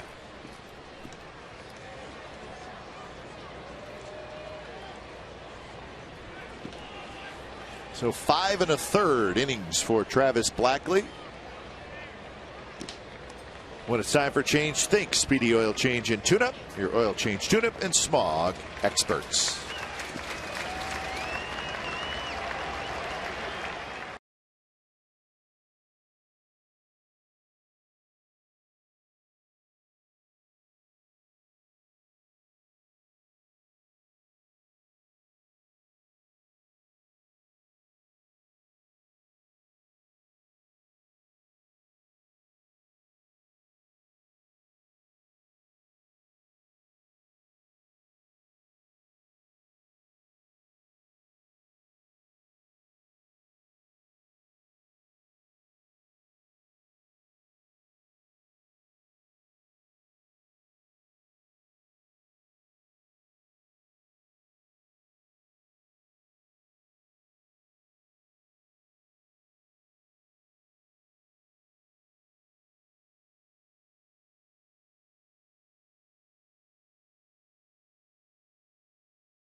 Controversy on the balk call.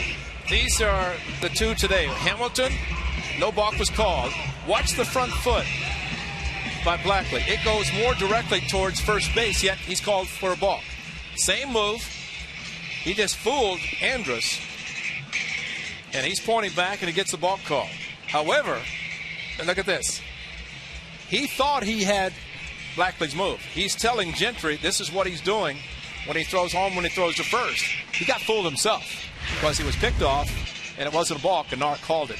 Because had he looked at both of the plays, and he did because he's at first base, he would have seen that the second one that he called the balk was more of a direct move to first base than the first. Bad call.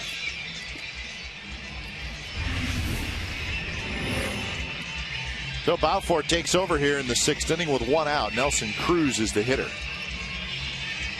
And the Rangers have grabbed the lead right back. Now Gary Pettis, Bay Area native, great base stealer in his own right, coaching first base. Maybe he said something to Paul Nark. Somebody had to have said something, I would think, to get him to call one balk and not the other. He's a great base stealer. Gary Pettis, great guy. If you get an edge, he's going to take it.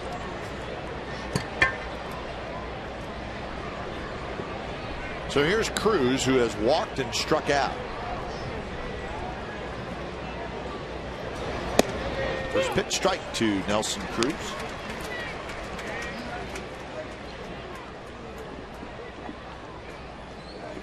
Cruz 1 for 4 in this series. A couple of walks. His one hit was the double off Boss's glove last night.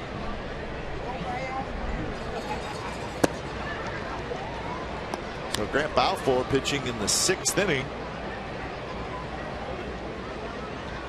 But this is a key point in the ballgame.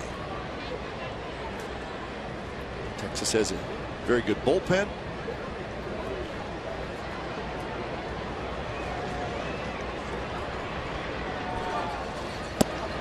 Good fastball. Spotted well, 1-2. Cruz with 11 home runs, 53 runs batted in. No luck against Balfour. If you noted last night, even for the Rangers, a right-hander pitcher, they only had 2 lefties. So their lineup basically is filled with right-handers. So it's been a little bit of a weird inning. There's the ball. Picked off. Should have been out. Instead, great play by Ange. Went after Anders, who was at second because of the block. Beltre beat it out. And then with 2 strikes, Michael Young with a base hit scoring Anders.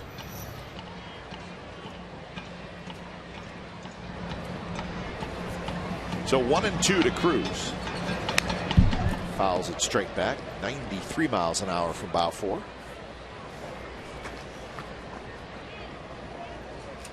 A's and Rangers started this series 10 games, 5-5.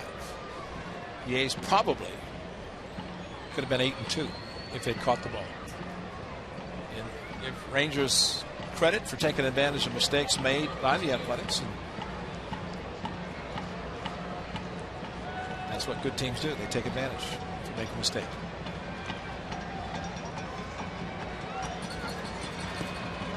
Blocked by Norris.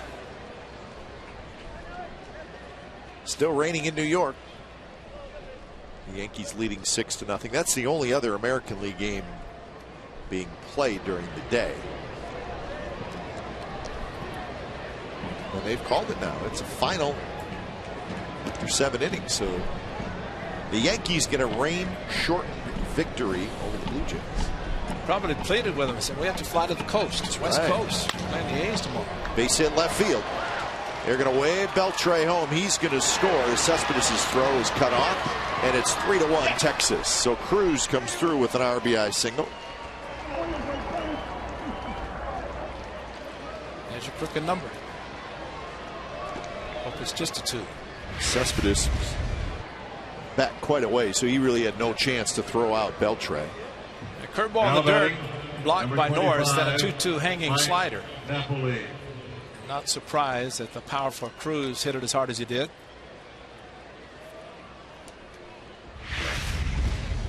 So now Napoli steps up. So that run charged to Blackley. Young is his run as well.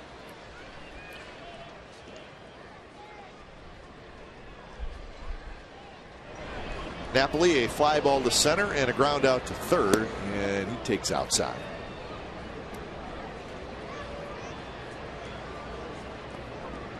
So 2 runs on 3 hits. And a fielder's choice in this inning.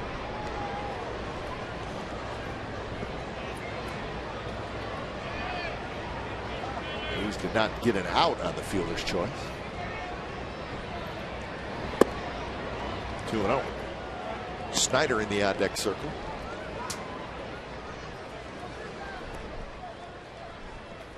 Napoli's numbers down a little bit this year, Ray, and it is his free agent year. 12 home runs, 31 RBIs.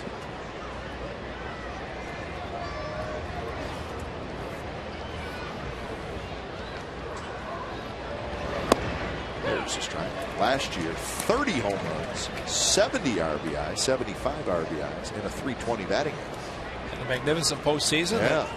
Got him a starting job in the All-Star game this year, voted in by the fans. Playing postseason, put up the numbers he did, you're going to be recognized, especially by the vote. Strike call, 2-2. When you hit 30 home runs one season, and you try to match it, and you know you're going to be pitched differently than maybe the year that you hit 30. And he can play some first base. He's a valuable guy. 2-2. That one hit toward Inge. It's just foul.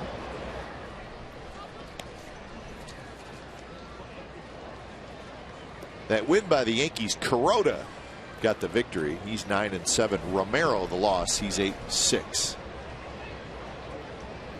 Robinson Cano, 21 game hitting streak. So, Yankees will be flying soon, and we'll see them tomorrow night. Swing and a miss. Breaking ball and a good one from Balfour for out number 2.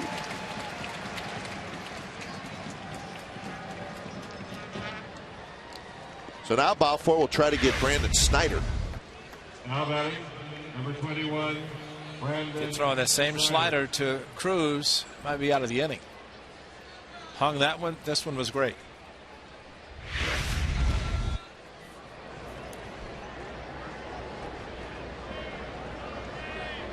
Snyder, a ground out and a base hit. And then he scored the first one.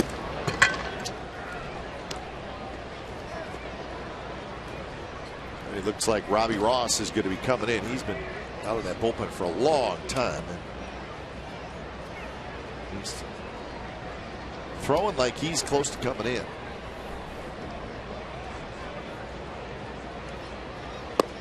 Good breaking ball, and it's 1-1.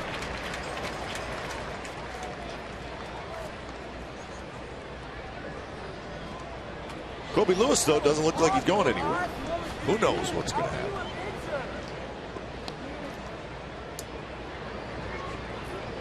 He might be just happy that Kobe scored him 2 runs in a game in which he's the pitcher of record. Gave up the tying home run after his club scored a run and come back and score 2 more.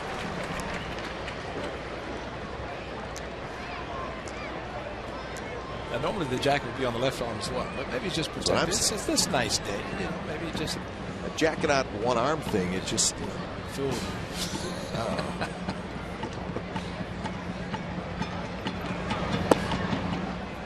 Two now to Snyder.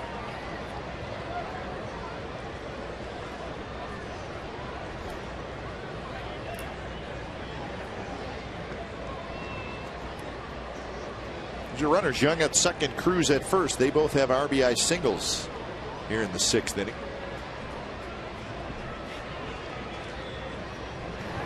Swing and a miss. He struck him out. So Balfour strikes out the last 2 hitters, but the Rangers get a pair. They lead 3-1 as we head to the bottom of the 6th.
Freeze can.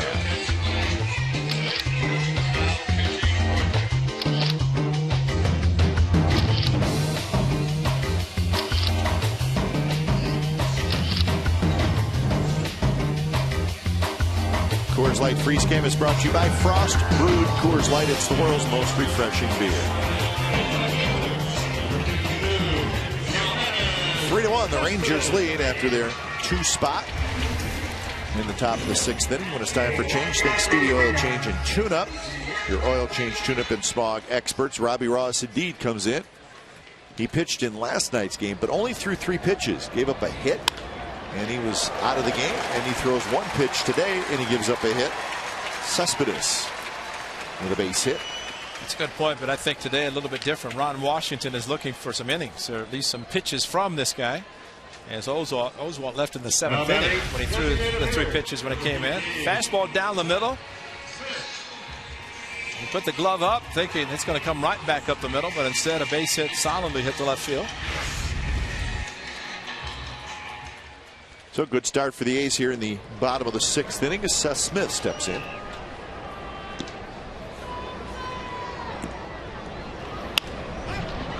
And Smith goes after the first pitch. Skies with the shallow center field. Andrus gets out there. He drops it. Picks up the ball. Guns it to second. And they get Cespedes at second base.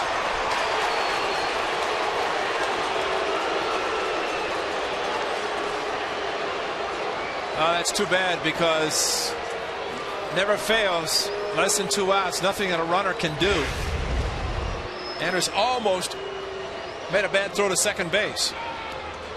But he called off Kinsler, then dropped the ball away from him. Now Gentry almost collided with him. Number 37. And maybe the umpire was blocked by the fielder in front of him. But Andrus panicked with Gentry coming in from center field and almost made too wide of a throw to second.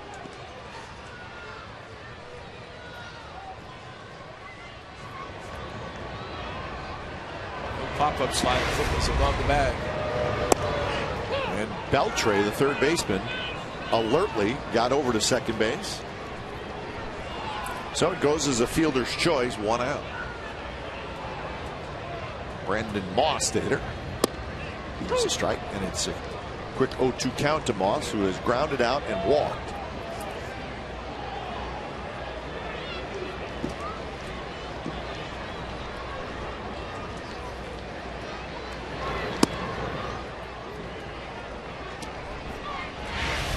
Watch the left foot by Cespedes as he slides in.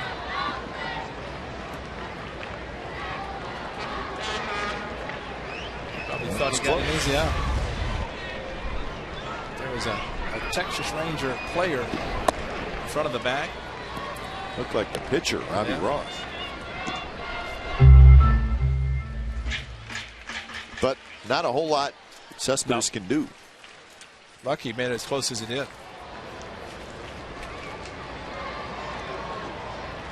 2-2 pitch, and that's inside. So now it's 3-2.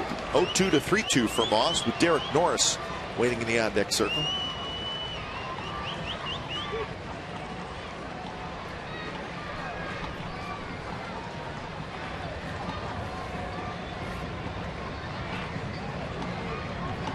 Three-two pitch is bounced toward Kinsler. He spins, throws to second for 1, and that's the only out the Rangers will get. It's the second out of the inning.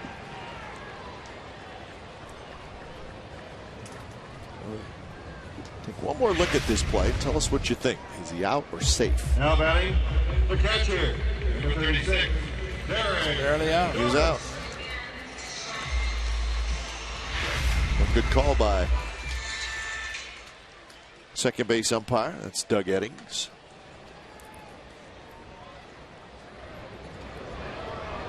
Now here's Norris.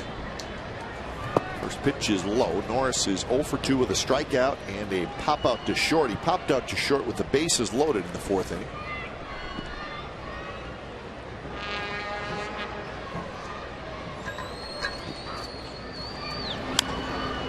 Norris rolls that one foul.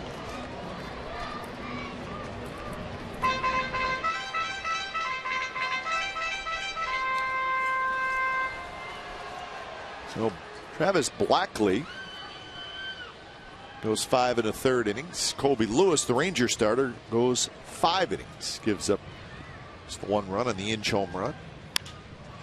And that one toward Beltre. He dives, he's got it, and he throws to first, and that's a Gold Glove play by a Gold Glover, Adrian Beltre. A's do not score. 7th inning coming up, 3-1 Texas.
Camp Railroads, proud to welcome Thomas the Tank Engine and friends July 27th through the 29th and August 3rd through the 5th. RoaringCamp.com. Rangers 3, A's 1. It's the top of the 7th inning. And when it's time for a change, think Speedy Oil Change and Tune-Up. It's your oil change, tune-up, and smog experts. The A's will bring in right-hander Evan Scribner for his 7th appearance. Scribner has yet to give up a run, earned or unearned. And he's going to face Gentry, Kinsler, and Andrus. I wonder if Grant Balfour was shocking Rick Rodriguez said get up in the 6th inning, because normally he is a 7th, 8th inning guy, but I think you said it best. It was a save situation in the 6th inning, trying to get back in the dugout. And with all the right-handers, Grant Balfour was brought in, struck out a couple, did give up the hit to Cruz, but did do a good job. So Gentry to lead it off. Gentry, a big hit in this game. It was the RBI double in the 5th inning. He's 12 for 22 against the Athletics this year. That's why we call him Babe Gentry. Moss in front of the Rangers dugout. Not to be. Norris over there as well. 1-1 account.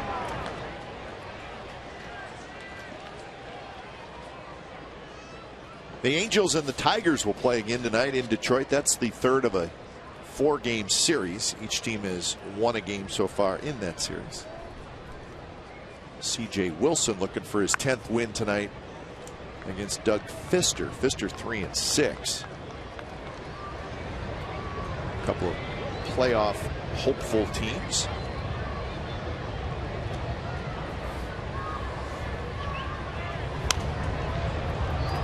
The Angels will host these Rangers this weekend. Texas will fly tonight. They'll have an off day in Southern California tomorrow. Angels will finish up that series in Detroit. So that's a big weekend series down in Anaheim. It's a 5.5 game lead by these Rangers right now in the AL West. But the Angels lead that wild card by 3 games over the second wild card team, which is right now a tie between the Rays and the Tigers. Coincidentally, 2002, the Angels won the wild card, won the World Series, their only World Series, 10-year anniversary. The A's with a very good season, won the division. Really, if you look at the Rangers, the last time they were in California, in Oakland, they spent a week here because playing the Giants. This week they have Monday off, Thursday off, playing in California. Hope they like California. Yeah. Probably do. How could they not? That's what I'm saying. It's probably 120 in Texas right now. A little flare. Coco Crisp on the move. And did Coco catch it? Yes, he did.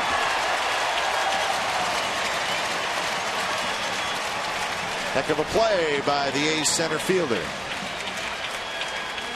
It's at least a double otherwise with the speed of Gentry, but tremendous play by Coco. Came out of nowhere and a long run, playing in the right center. Headlong, backhand, flipped over. Look, the ball is still in his glove. Remarkable to make a play like that and hang on. To pop up the way he did. It was his left shoulder that he injured. Caused him to miss a few games, and that's the shoulder he jumped on, or at least fell on after he made a great catch. Boy, a low backhander running full speed. That is a good play. To catch it, roll over, come up on your feet. It's a great play. So top of the order in Kinsler. Gentry made a very good play on Suzuki last night. Saved a run for the Rangers. Gentry robbed this time.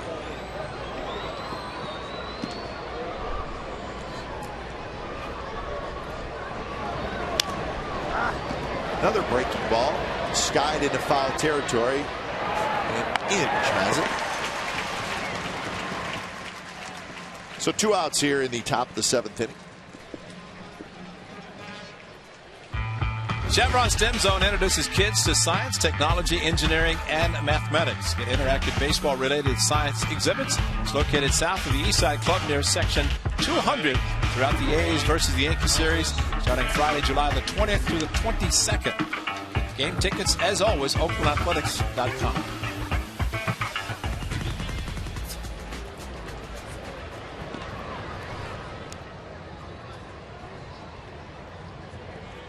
Norris and Scribner are chatting about something. Maybe Norris giving himself a breather with the foul ball running after it. Good curveball, though. Scribner has an outstanding curveball. Kinsler just swung probably at a hanging curveball or a decent pitch to hit. Started, stopped, and then continued to swing and popped it up foul. 1 for 3 with a run scored for Elvis Andrus. And he pops it up. Moss over, fighting the sun, and Brandon Moss makes the catch. Evan Scribner with a 3-up, 3-down inning. 7th inning stretch from the Coliseum, 3-1 Texas.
Rangers leading 3-1.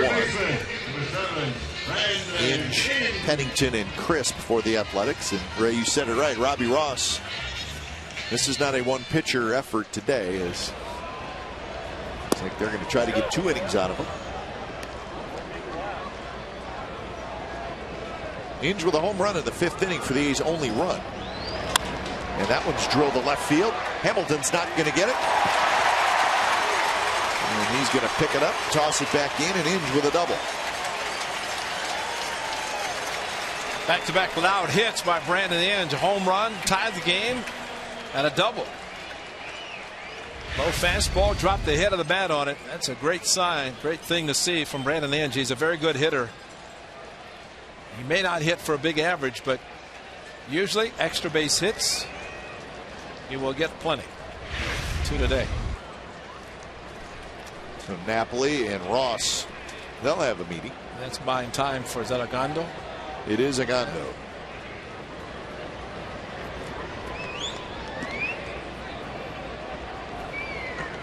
Chris Carter has a bat. Yeah, Ron Washington pointing, trying to get confirmation that it's going to be the pinch hitter, and then he'll go to Agando.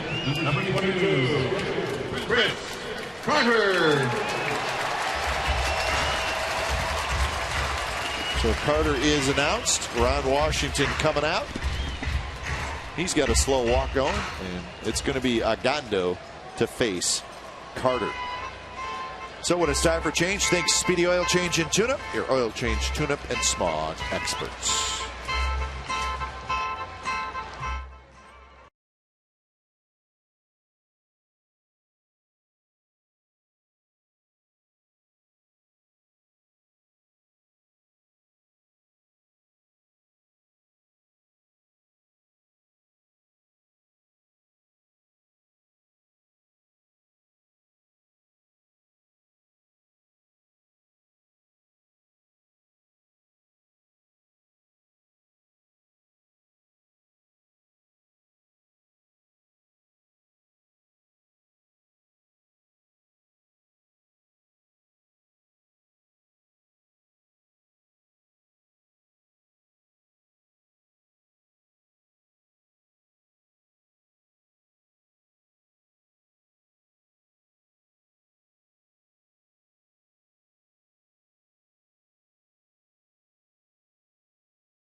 The runner at second and nobody out, bottom of the 7th inning.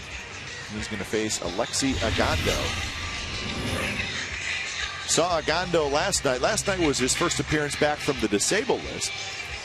He threw 12 pitches, 2/3 of an inning.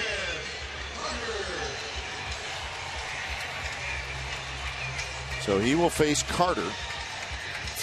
After Carter, it'll be the top of the order in Coco Crisp.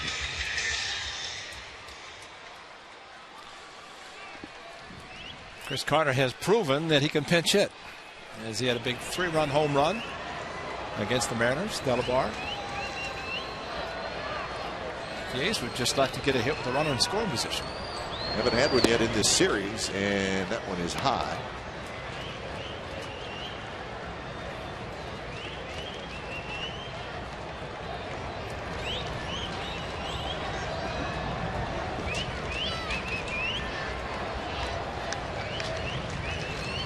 Inge, the runner at second. He led off this inning with a double, and that pitch is low. 2-0.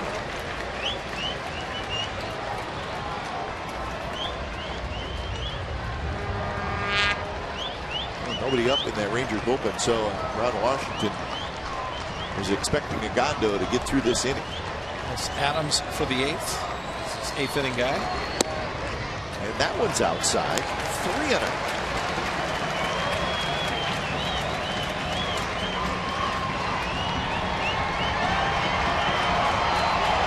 To think this is going to be a fastball down the middle. I don't know if I've ever seen Chris Carter swing 3-0. There's a stat out, I'm sure, that shows whether he has or not.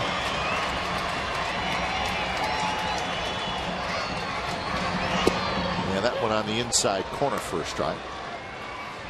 Bob Melvin, during spring training, allowed a lot of the hitters to swing 3-0 just to see how comfortable they would be swinging in that special count when they might get their best pitch in the at-bat. 3-0 fastball.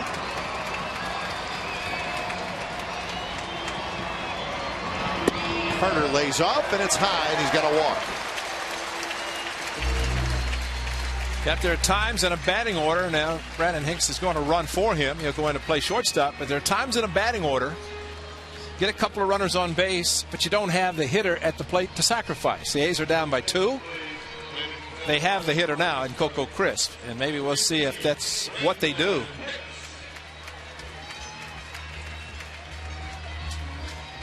Playing at home, you don't mind playing for a tie. The A's just trying to get runners, trying to get to the tie. Down by 2.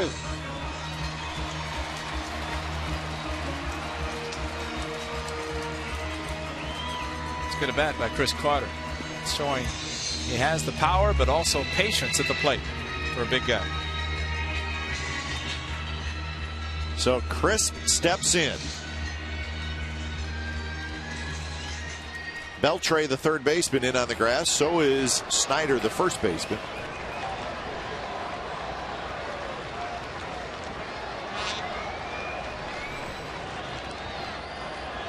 Coco bunts it toward Beltre, who catches it in the air. And luckily, nobody was at second base for the Rangers. Otherwise, Inge would have been easily doubled off. He was way off, but he probably knew nobody was there, and he could get a long ways off. But either way, Crisp cannot get the bunt down.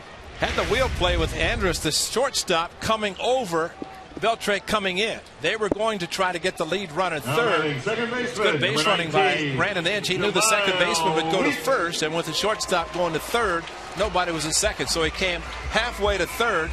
If Beltre drops the ball, he wanted to make sure he got in safely. Beltre unfortunately didn't. Coco Crisp really upset with himself, understandably, as he went to first base, kicking the dirt.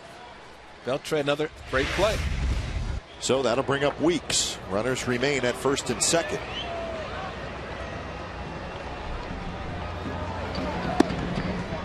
So that'll go down as not only a failed sacrifice, but also another at bat with runners in scoring position.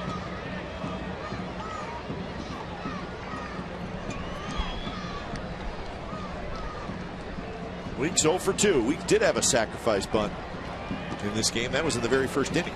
Weeks could not turn it into a run. Swing and a miss. So 1-1 the count. Can we get that fan back on Diamond Vision saying that Jamal Weeks is capable of hitting home runs? Where's our little guy? Right? Because Jamal swung 1-0 fastball like he wanted to make it a 3-run home run.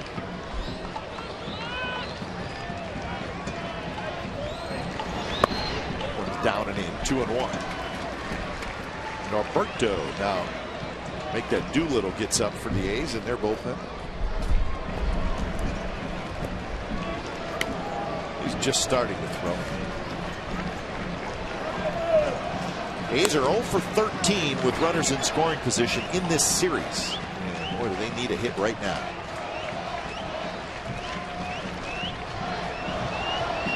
And Weeks towards center. Gentry back. He's got it, and the runners will stay put. Throw gets back in quickly. So Weeks hit it pretty well, but Gentry was playing deep. Very deep. I was just thinking that with his speed to play as deep as he does, it's surprising. But if that happens, it usually means the outfielder's not comfortable going back on the ball. You just noticed that prior to Weeks hitting the ball.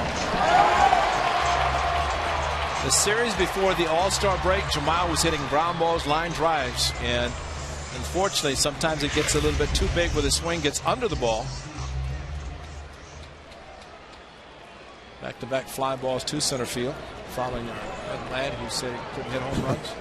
He hit 2 early in the season against Seattle. That's it.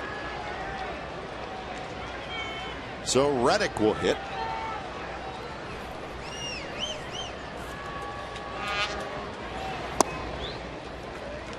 I didn't see the footage. Maybe you did, Kai, but I saw on MLB it said must see Ricky Weeks home run. Ricky, older brother of Jamal, is a home run hitter. Yeah, he's strong, big, powerful, strong. Milwaukee Brewer infielder. Low again, 2-0.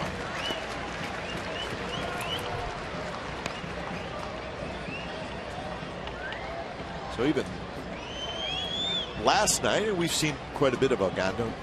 Did not look quite as sharp as he normally is. Kind of the same thing today. Although he's made the big pitches when he's needed to. He knows Josh Reddick is thinking one thing. 22nd home run, a 3-run shot. Give the A's a lead. And that one right at the knees for a strike. So Reddick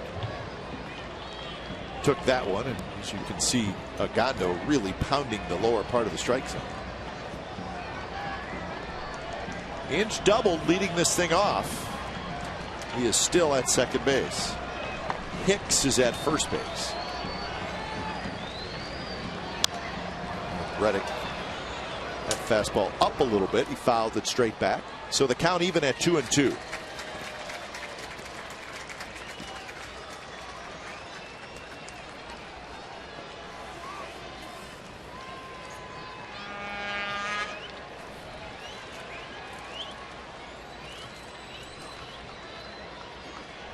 Outfield extremely deep, and the pitch is blocked by Napoli.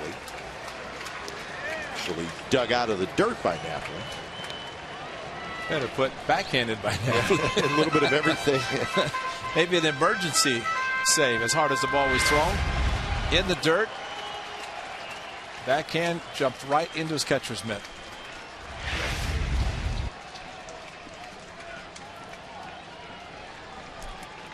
So a full count.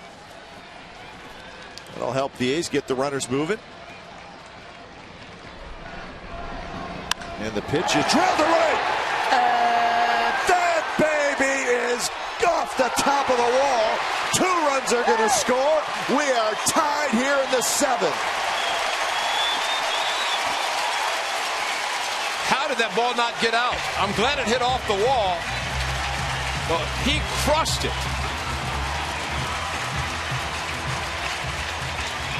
How many times do you see a hitter go up with the idea of trying to hit one deep? He almost did. When it left his bat, thought there was no doubt. Fastball right down the middle. Great swing by Josh Reddick. Great extension, Exmo. And there's your hit with runners in scoring position, or at least one. It's almost caught by Cruz. I thought it was out. I thought it was out. But Reddick happy to tie it. So are the A's happy to be tied. So finally a big hit in this series by the Athletics, and it belongs to Reddick. He gets RBIs 45 and 46 to tie it up. So Gondo cannot close it out here in the 7th. That's how close. This game to making a spectacular play. Must have had some serious top spin to dive that quickly. So now a chance for the A's to take the lead. Boy, it feels like the 9th inning. It's only the 7th. Kirkman, the left-hander, starts to throw. That's how excited we get when somebody gets a hit with the runner in score position. We haven't seen it in a while. But a big one here in the 7th by Reddick. Slider outside, 2-0 to Cespedes. We'll see how Gondo continues to pitch Cespedes if he pitches to him. First base is open. Smith, the lefty, in the on-deck circle. Only the 5th blown save. But Josh Hamilton playing way off the line again. They are bunching Cespedes towards center field. That one chopped. Beltre charges, and he tags Reddick, and that's the 3rd out. But the A's get a huge 2-run, 2-out double by that man, Josh Reddick. So as we head to the 8th inning, we are all tied at 3.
How about a fireworks? The 4th fireworks show of the season, presented by Chevron. That occurs on Friday, August the 3rd, after the A's play the Blue Jays, 7:05 p.m.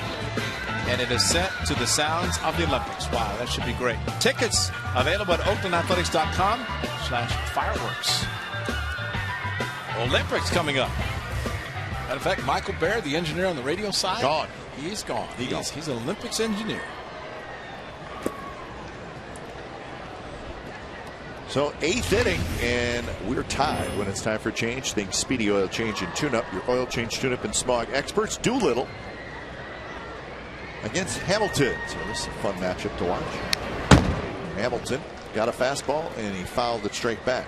1-1 the count. Hamilton, Beltre, and Young.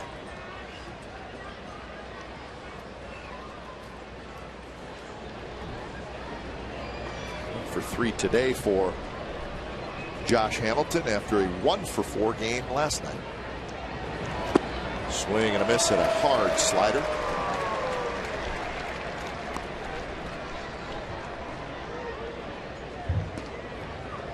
Rangers with 7 hits, A's with 6. There has not been an error in the game. Shift by the Athletics, and Doolittle with a mid-90s fastball. The hanging curve. Inge throws out Hamilton for out number 1.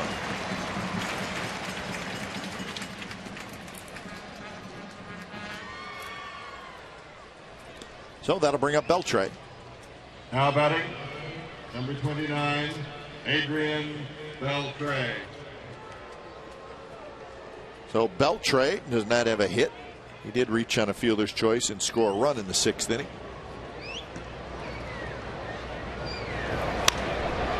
First pitch swinging into foul territory. Moss shading his eyes, and with snow cone, but he handles it.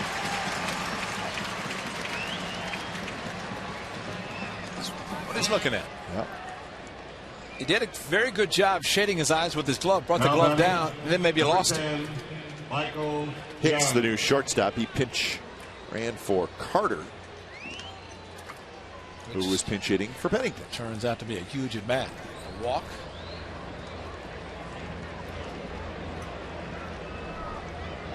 Well, Agondo's going to get better, just coming off the disabled list, but as you mentioned, the 2 appearances has not been spectacular. That's what happens when, especially a pitcher or position player, comes off the disabled list, hasn't played in a while, takes a little bit of time. Agondo just happy that he gets to pitch, doesn't have to hit. Better yet, run the bases. Mike Maddox, the pitching coach, offering a little encouragement to his relief pitcher.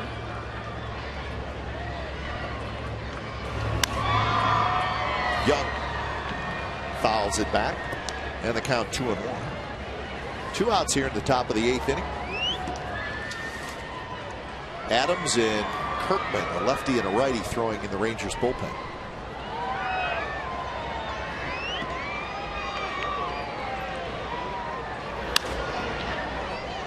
Fly ball right side headed toward that bullpen, and it'll be into the seats.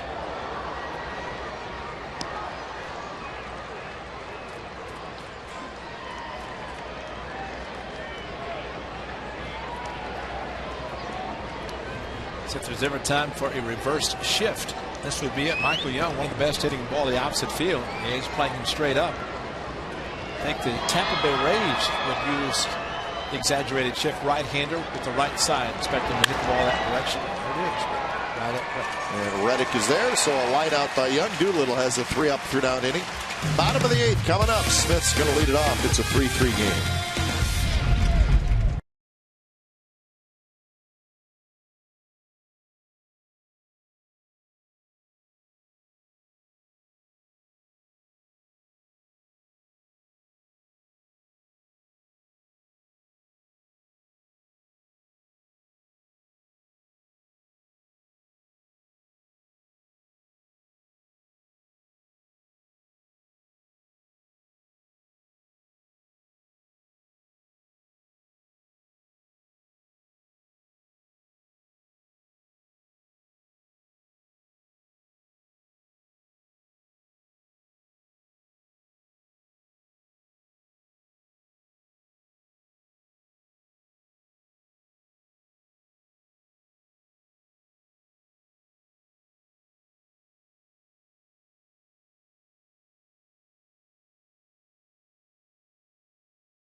by local Toyota dealers. Brandon Inge in the 5th inning tied this game at 1 with his 8th home run of the year. And the Rangers got a big call there by the umpire, a balk call, and that helped them score 2 runs in the top of the 6th inning to take a 3-1 lead. But Josh Reddick, a huge 2-out, 2-run double, and it tied the game at 3. And we are headed to the bottom of the 8th inning. 3-7-0 for Texas, 3-6-0 for the Athletics. Kobe Lewis went 5, and Travis Blackley went 5 1/3. So no decision for both of those guys.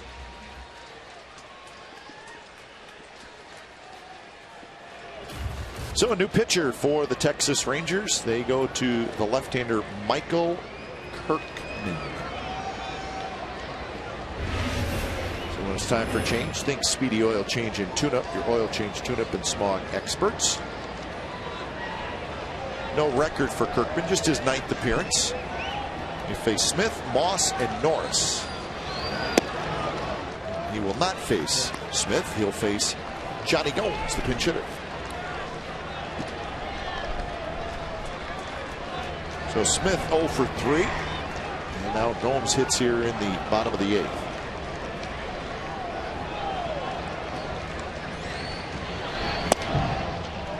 Just missed outside, 2-0.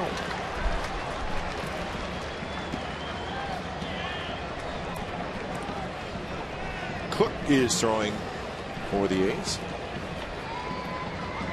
It's amazing the respect Derek Norris has for Johnny Gomes that he decided to get the same haircut. That's right. And that's low, 3-0.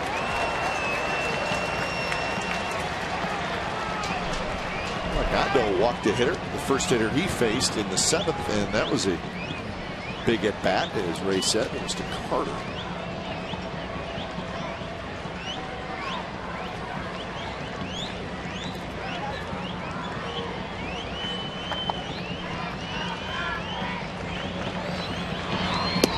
Pitch is in for a strike. So it's been Lewis, Ross, Agando, and now Kirkman. Kirkman did not pitch last night. Rangers used 4 relievers last night. He was not one of them.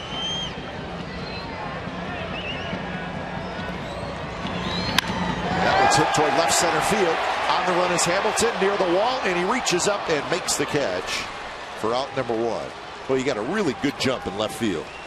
And maybe a little bit towards the end of the bat for Johnny Gomes. It also left his bat nicely.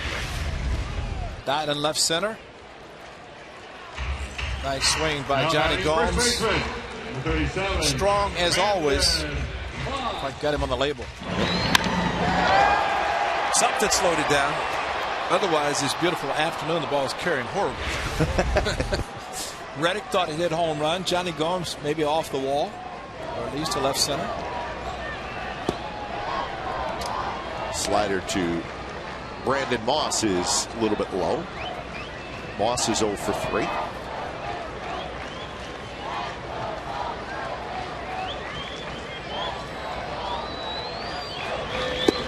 There's a strike. Moss with 11 home runs on the year.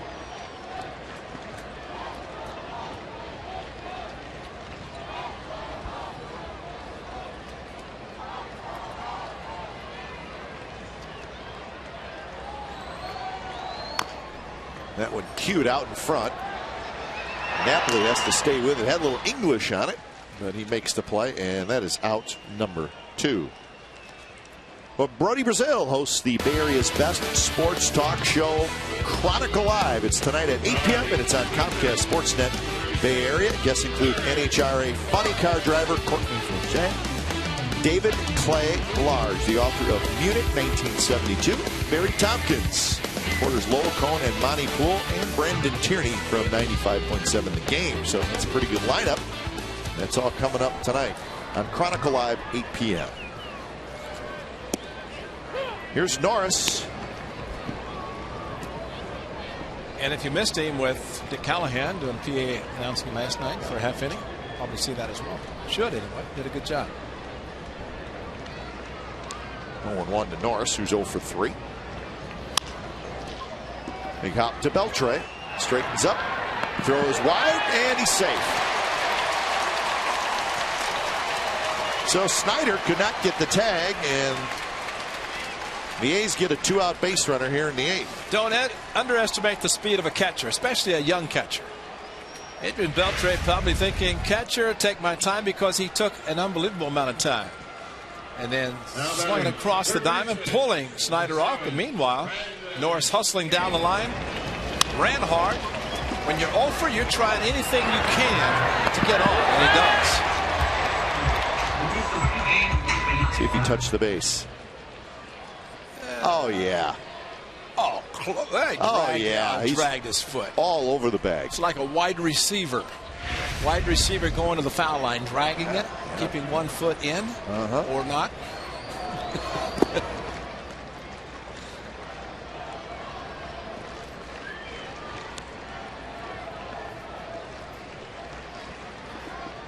So that's the first error in the series by the Texas Rangers. And it comes from the Gold Glove third baseman. So see if the A's can make them pay as Inge steps in. Napoli looks for it. It's right below him.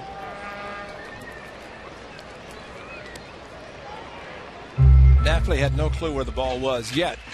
As a base runner, you don't know if he's deking or not. Thinking he's looking around, trying to encourage the runner to take off, then pick it up and throw him out.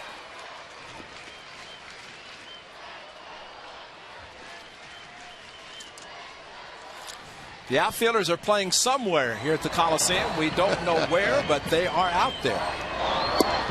Strike called. Well, I will say that's the deepest I've ever seen a center fielder There play. they are. And there's the space in between. So that shows it all right there. Gentry's probably 5 steps from the warning track. Mikey Fountain's going to have to get the green paint off the back of his jersey. Inge skies one to right field, playable. Cruz coming in, fighting the sun. He's got it inside, retired. So an error, but no damage done by the Athletics. 9th inning coming up.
Used in autographed memorabilia at every home game this season in the Westside Club. Items include baseballs, jerseys, helmets, bats, bases, lineup cards, and more. A portion of the proceeds benefits the A's Community Fund.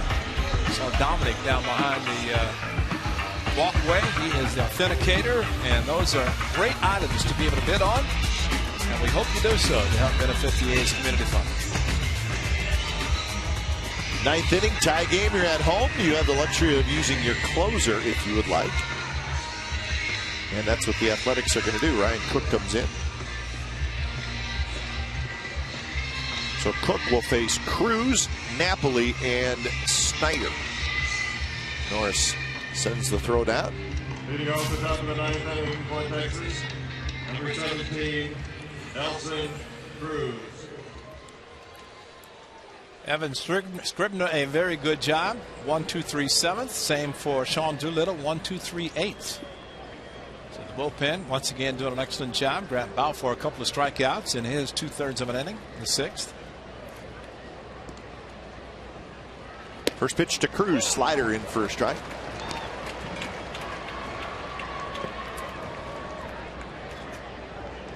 Cruz is 1 for 2. A walk, a strikeout, and an RBI single. And now he's behind in the count 0-2. And that's not easy, being behind 0-2 to Ryan Cook. Ron Washington in the visiting dugout brought Cook into the 7th inning. Kansas City struck out 2 of the 3 he faced.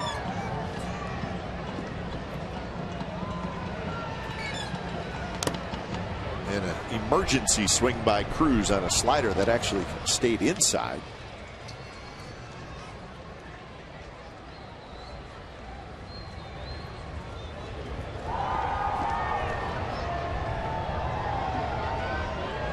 So see what Cook does with this 0-2 pitch, and it is a slider, but it's way outside. Mariners and the Royals will get underway in just a little bit. Millwood and Chen. That's a 4-game series in Kansas City. Seattle has won the first 2.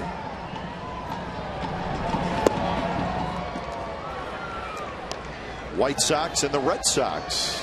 Good series there. Don't get started. Felix Dubrat for Boston, and rookie left-hander making his major league debut, Pedro Hernandez for the White Sox. Right field, Reddick going back. He's near the wall, and he had a glove on it. And it kicks off his glove, and Cruz is going to have a double. So Reddick crashed into the wall, and that may have dislodged the baseball. I think you're exactly right. Fastball away, maybe off the plate. Ryan Cook provided the power, and Cruz goes opposite field. Great effort, and you're exactly right. Hit in his glove, had it in his glove, then bang, and of course, the big outfielder's glove could not cradle it in the pocket up in the webbing, and then the impact of the wall knocked it out. It was in there. It was there. But if it's in the pocket, he can grab it. Yeah. But up in the webbing, there's just nothing to grab hold of. So a leadoff double, and here's Napoli, and he's trying to bunt, and he pulls the bat back, and it's outside. Can't imagine Napoli has bunted a whole lot in his career, but he's trying to do it here.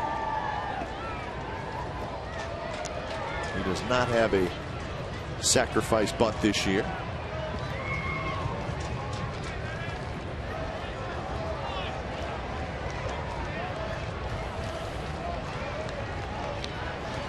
Not bunting this time, and he swings and misses.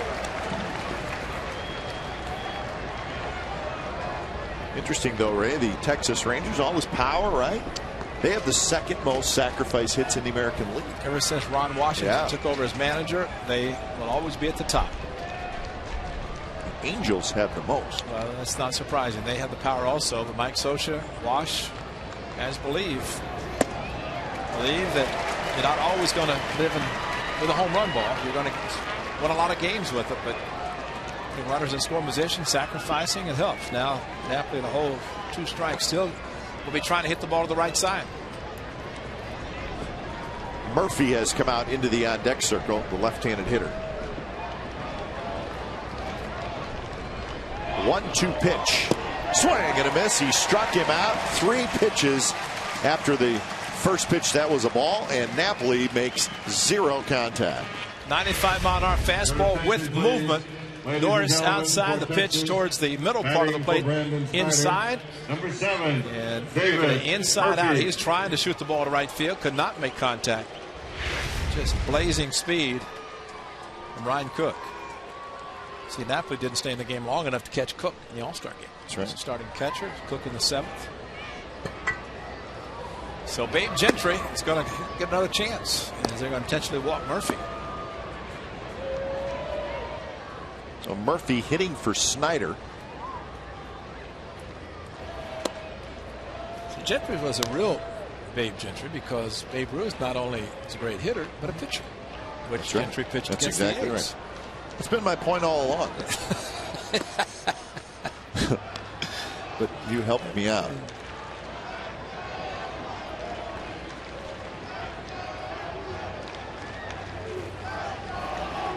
So here comes Gentry. But Ray, you mentioned the All-Star game. Fun to take a look at. And here is the Kansas City experience for Cook. Now batting. He said he really wasn't that nervous, which, hey, good for him. Nice Harper. David Wright. At least he walked towards the correct dugout. That's true. Someone's a visitor, you go to the third base dugout. Right now, that's the farthest thing from his mind. He's thinking about trying to get Gentry and knowing it's going to be tough to double him up if he hits ground ball. They're shading him to right center, as they did a couple of bats ago. And there's a slider, and Gentry went around. And Crisp and Reddick very shallow. They want a shot to throw out Cruz at the plate.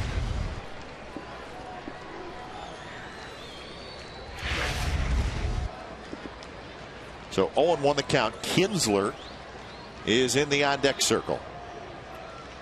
Gentry 1 for 3 with an RBI double.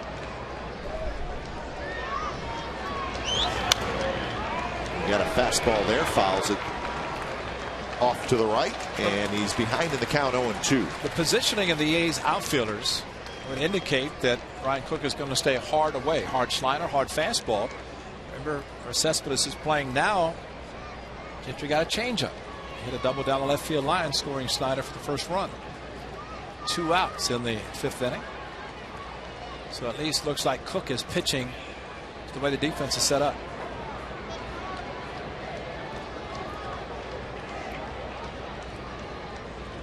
Oh-2 pitch. And that one was a slider that probably was not where Cook wanted it on 0-2. It actually hung on the inside part of the plate.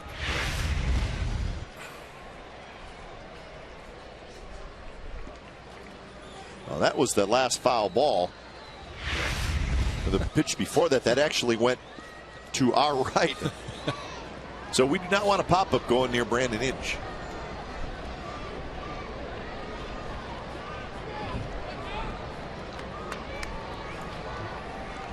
The sun's kind of heading towards right field. Yeah. The way the sun is setting, and that's why earlier in the day, in the game time, it's more to left field. But as it's setting now, that's why guys on the left side don't particularly need sunglasses.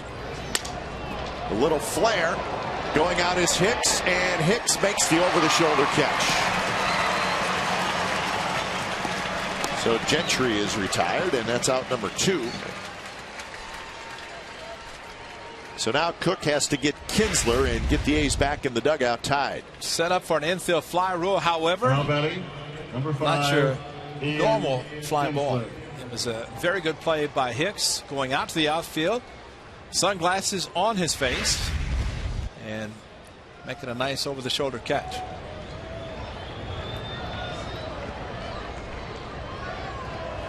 So here's Kinsler. Cruz at second. Murphy at first. Kinsler got a fastball to hit. He fouled it straight back into the netting.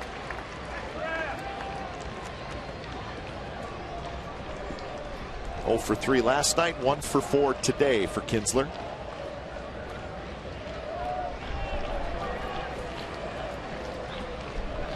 Always a tough out.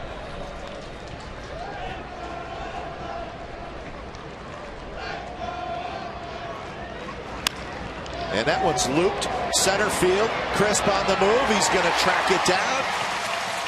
So Cook works out of it. A couple of Rangers stranded. And the bottom of the 9th is coming up. It'll be Hicks, Crisp, and Weeks.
Hicks looking for another walk-off win. They've had a bunch this year.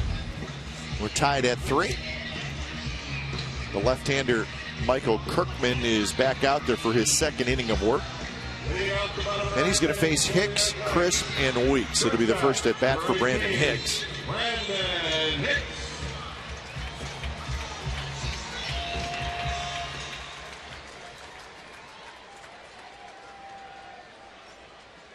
See, the new catcher is Luis Martinez. Mike Napoli goes over to first base. So here's Hicks. Hayes can end it with one big swing of the bat.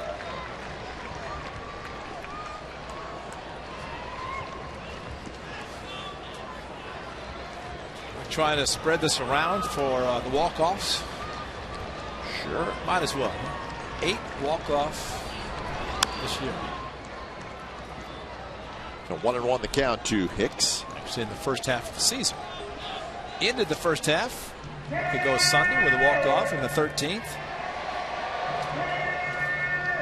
Seagulls have no clue there's a day game today because there are not one to be seen.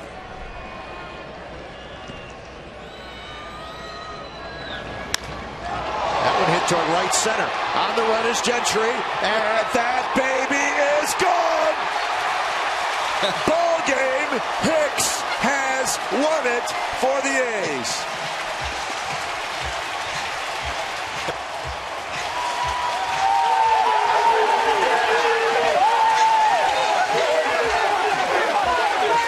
Spread it around.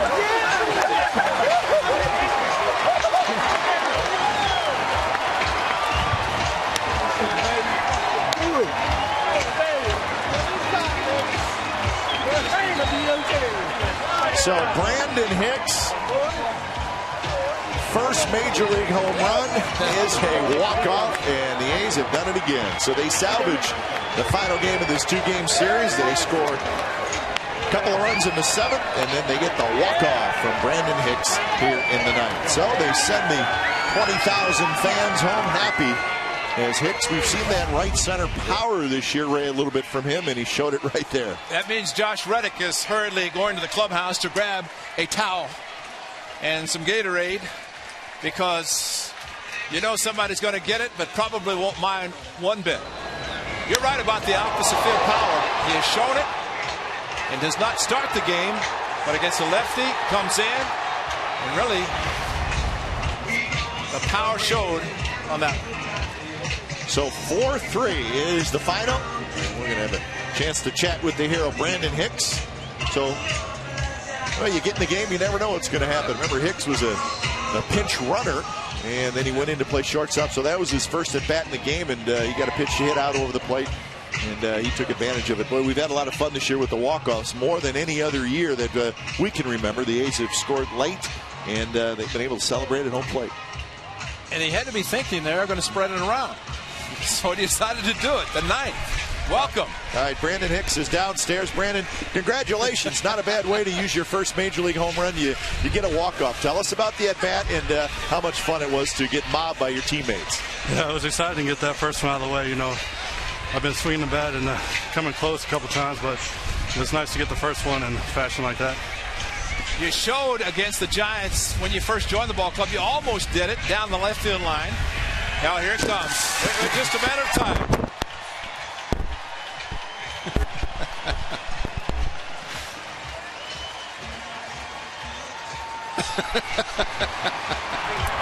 So he's got a little bit of everything. So we're going to let Brandon regroup a little bit. He's been doused with water, Gatorade, and some shaving cream. So we'll get him tightened up. But we also may have lost a headset. But so we got a little bit of Brandon Hicks. But you were talking about the fact that he got close against the Giants off the top of the wall. Same type of ball, but that one had a little bit more carrying. Hey, it was a no-doubter. And you could be looking at afternoon. We saw a couple. Reddick's ball did not travel out to right center field, even the ball that Gomes hit. But the one thing about Brandon Hicks that he has shown that he has the power to the opposite field. He stays inside the ball and drives it. And whenever you have that kind of power, why do you try to pull a ball? And he almost did it against the Giants, not only the right center, but down the left field line. That Saturday game that lasted forever. We knew when you have a walk-off, it's just a matter how amazing that Josh Reddick can get the clubhouse that quickly to come back. And if you're going to do that, you have the Gatorade after, so you can wash off whatever that white substance is. And I hope it's not shaving cream, because that's going to burn. That's going to burn. But still, very happy, I would think, for him to be able to get an opportunity to get to play. Remember, he made a great play on a ball that's shallow hit in the outfield. So he plays defense. He does a great job swinging the bat, and he gets to walk off. I just hope they don't jump on home plate so much. But they get so excited as rookies that they keep doing that. But a great finish to a short 2-game series, especially after a tough loss last night. And the A's have gone just kind of a different hero every day. And certainly Brandon Hicks starts the game on the bench, and he ends up being the hero. But a lot of fun today, and it was an important game to win. The A's were trailing late, and now you got the Yankees coming in who are red hot. So if you believe in momentum, certainly the hit by Hicks could help the A's as they head into that series against the Yankees. Yeah. And that Yankee series, again, tomorrow night, it is a 4-game set. Our Chevron pitching matchup for the first game, which is tomorrow night. And there it is. And it's going to be a good one. It's Freddie Garcia and A.J. Griffin, a veteran and a rookie, squaring it off. So A.J. Griffin with another chance pitching in front of a big crowd. He's had a lot of those this year. And he's going to have the good environment of the Yankees in town. It's always a lot of fun. He's going to enjoy it. I've never seen a young man enjoy pitching against big teams that are successful. There's no doubt. Yep.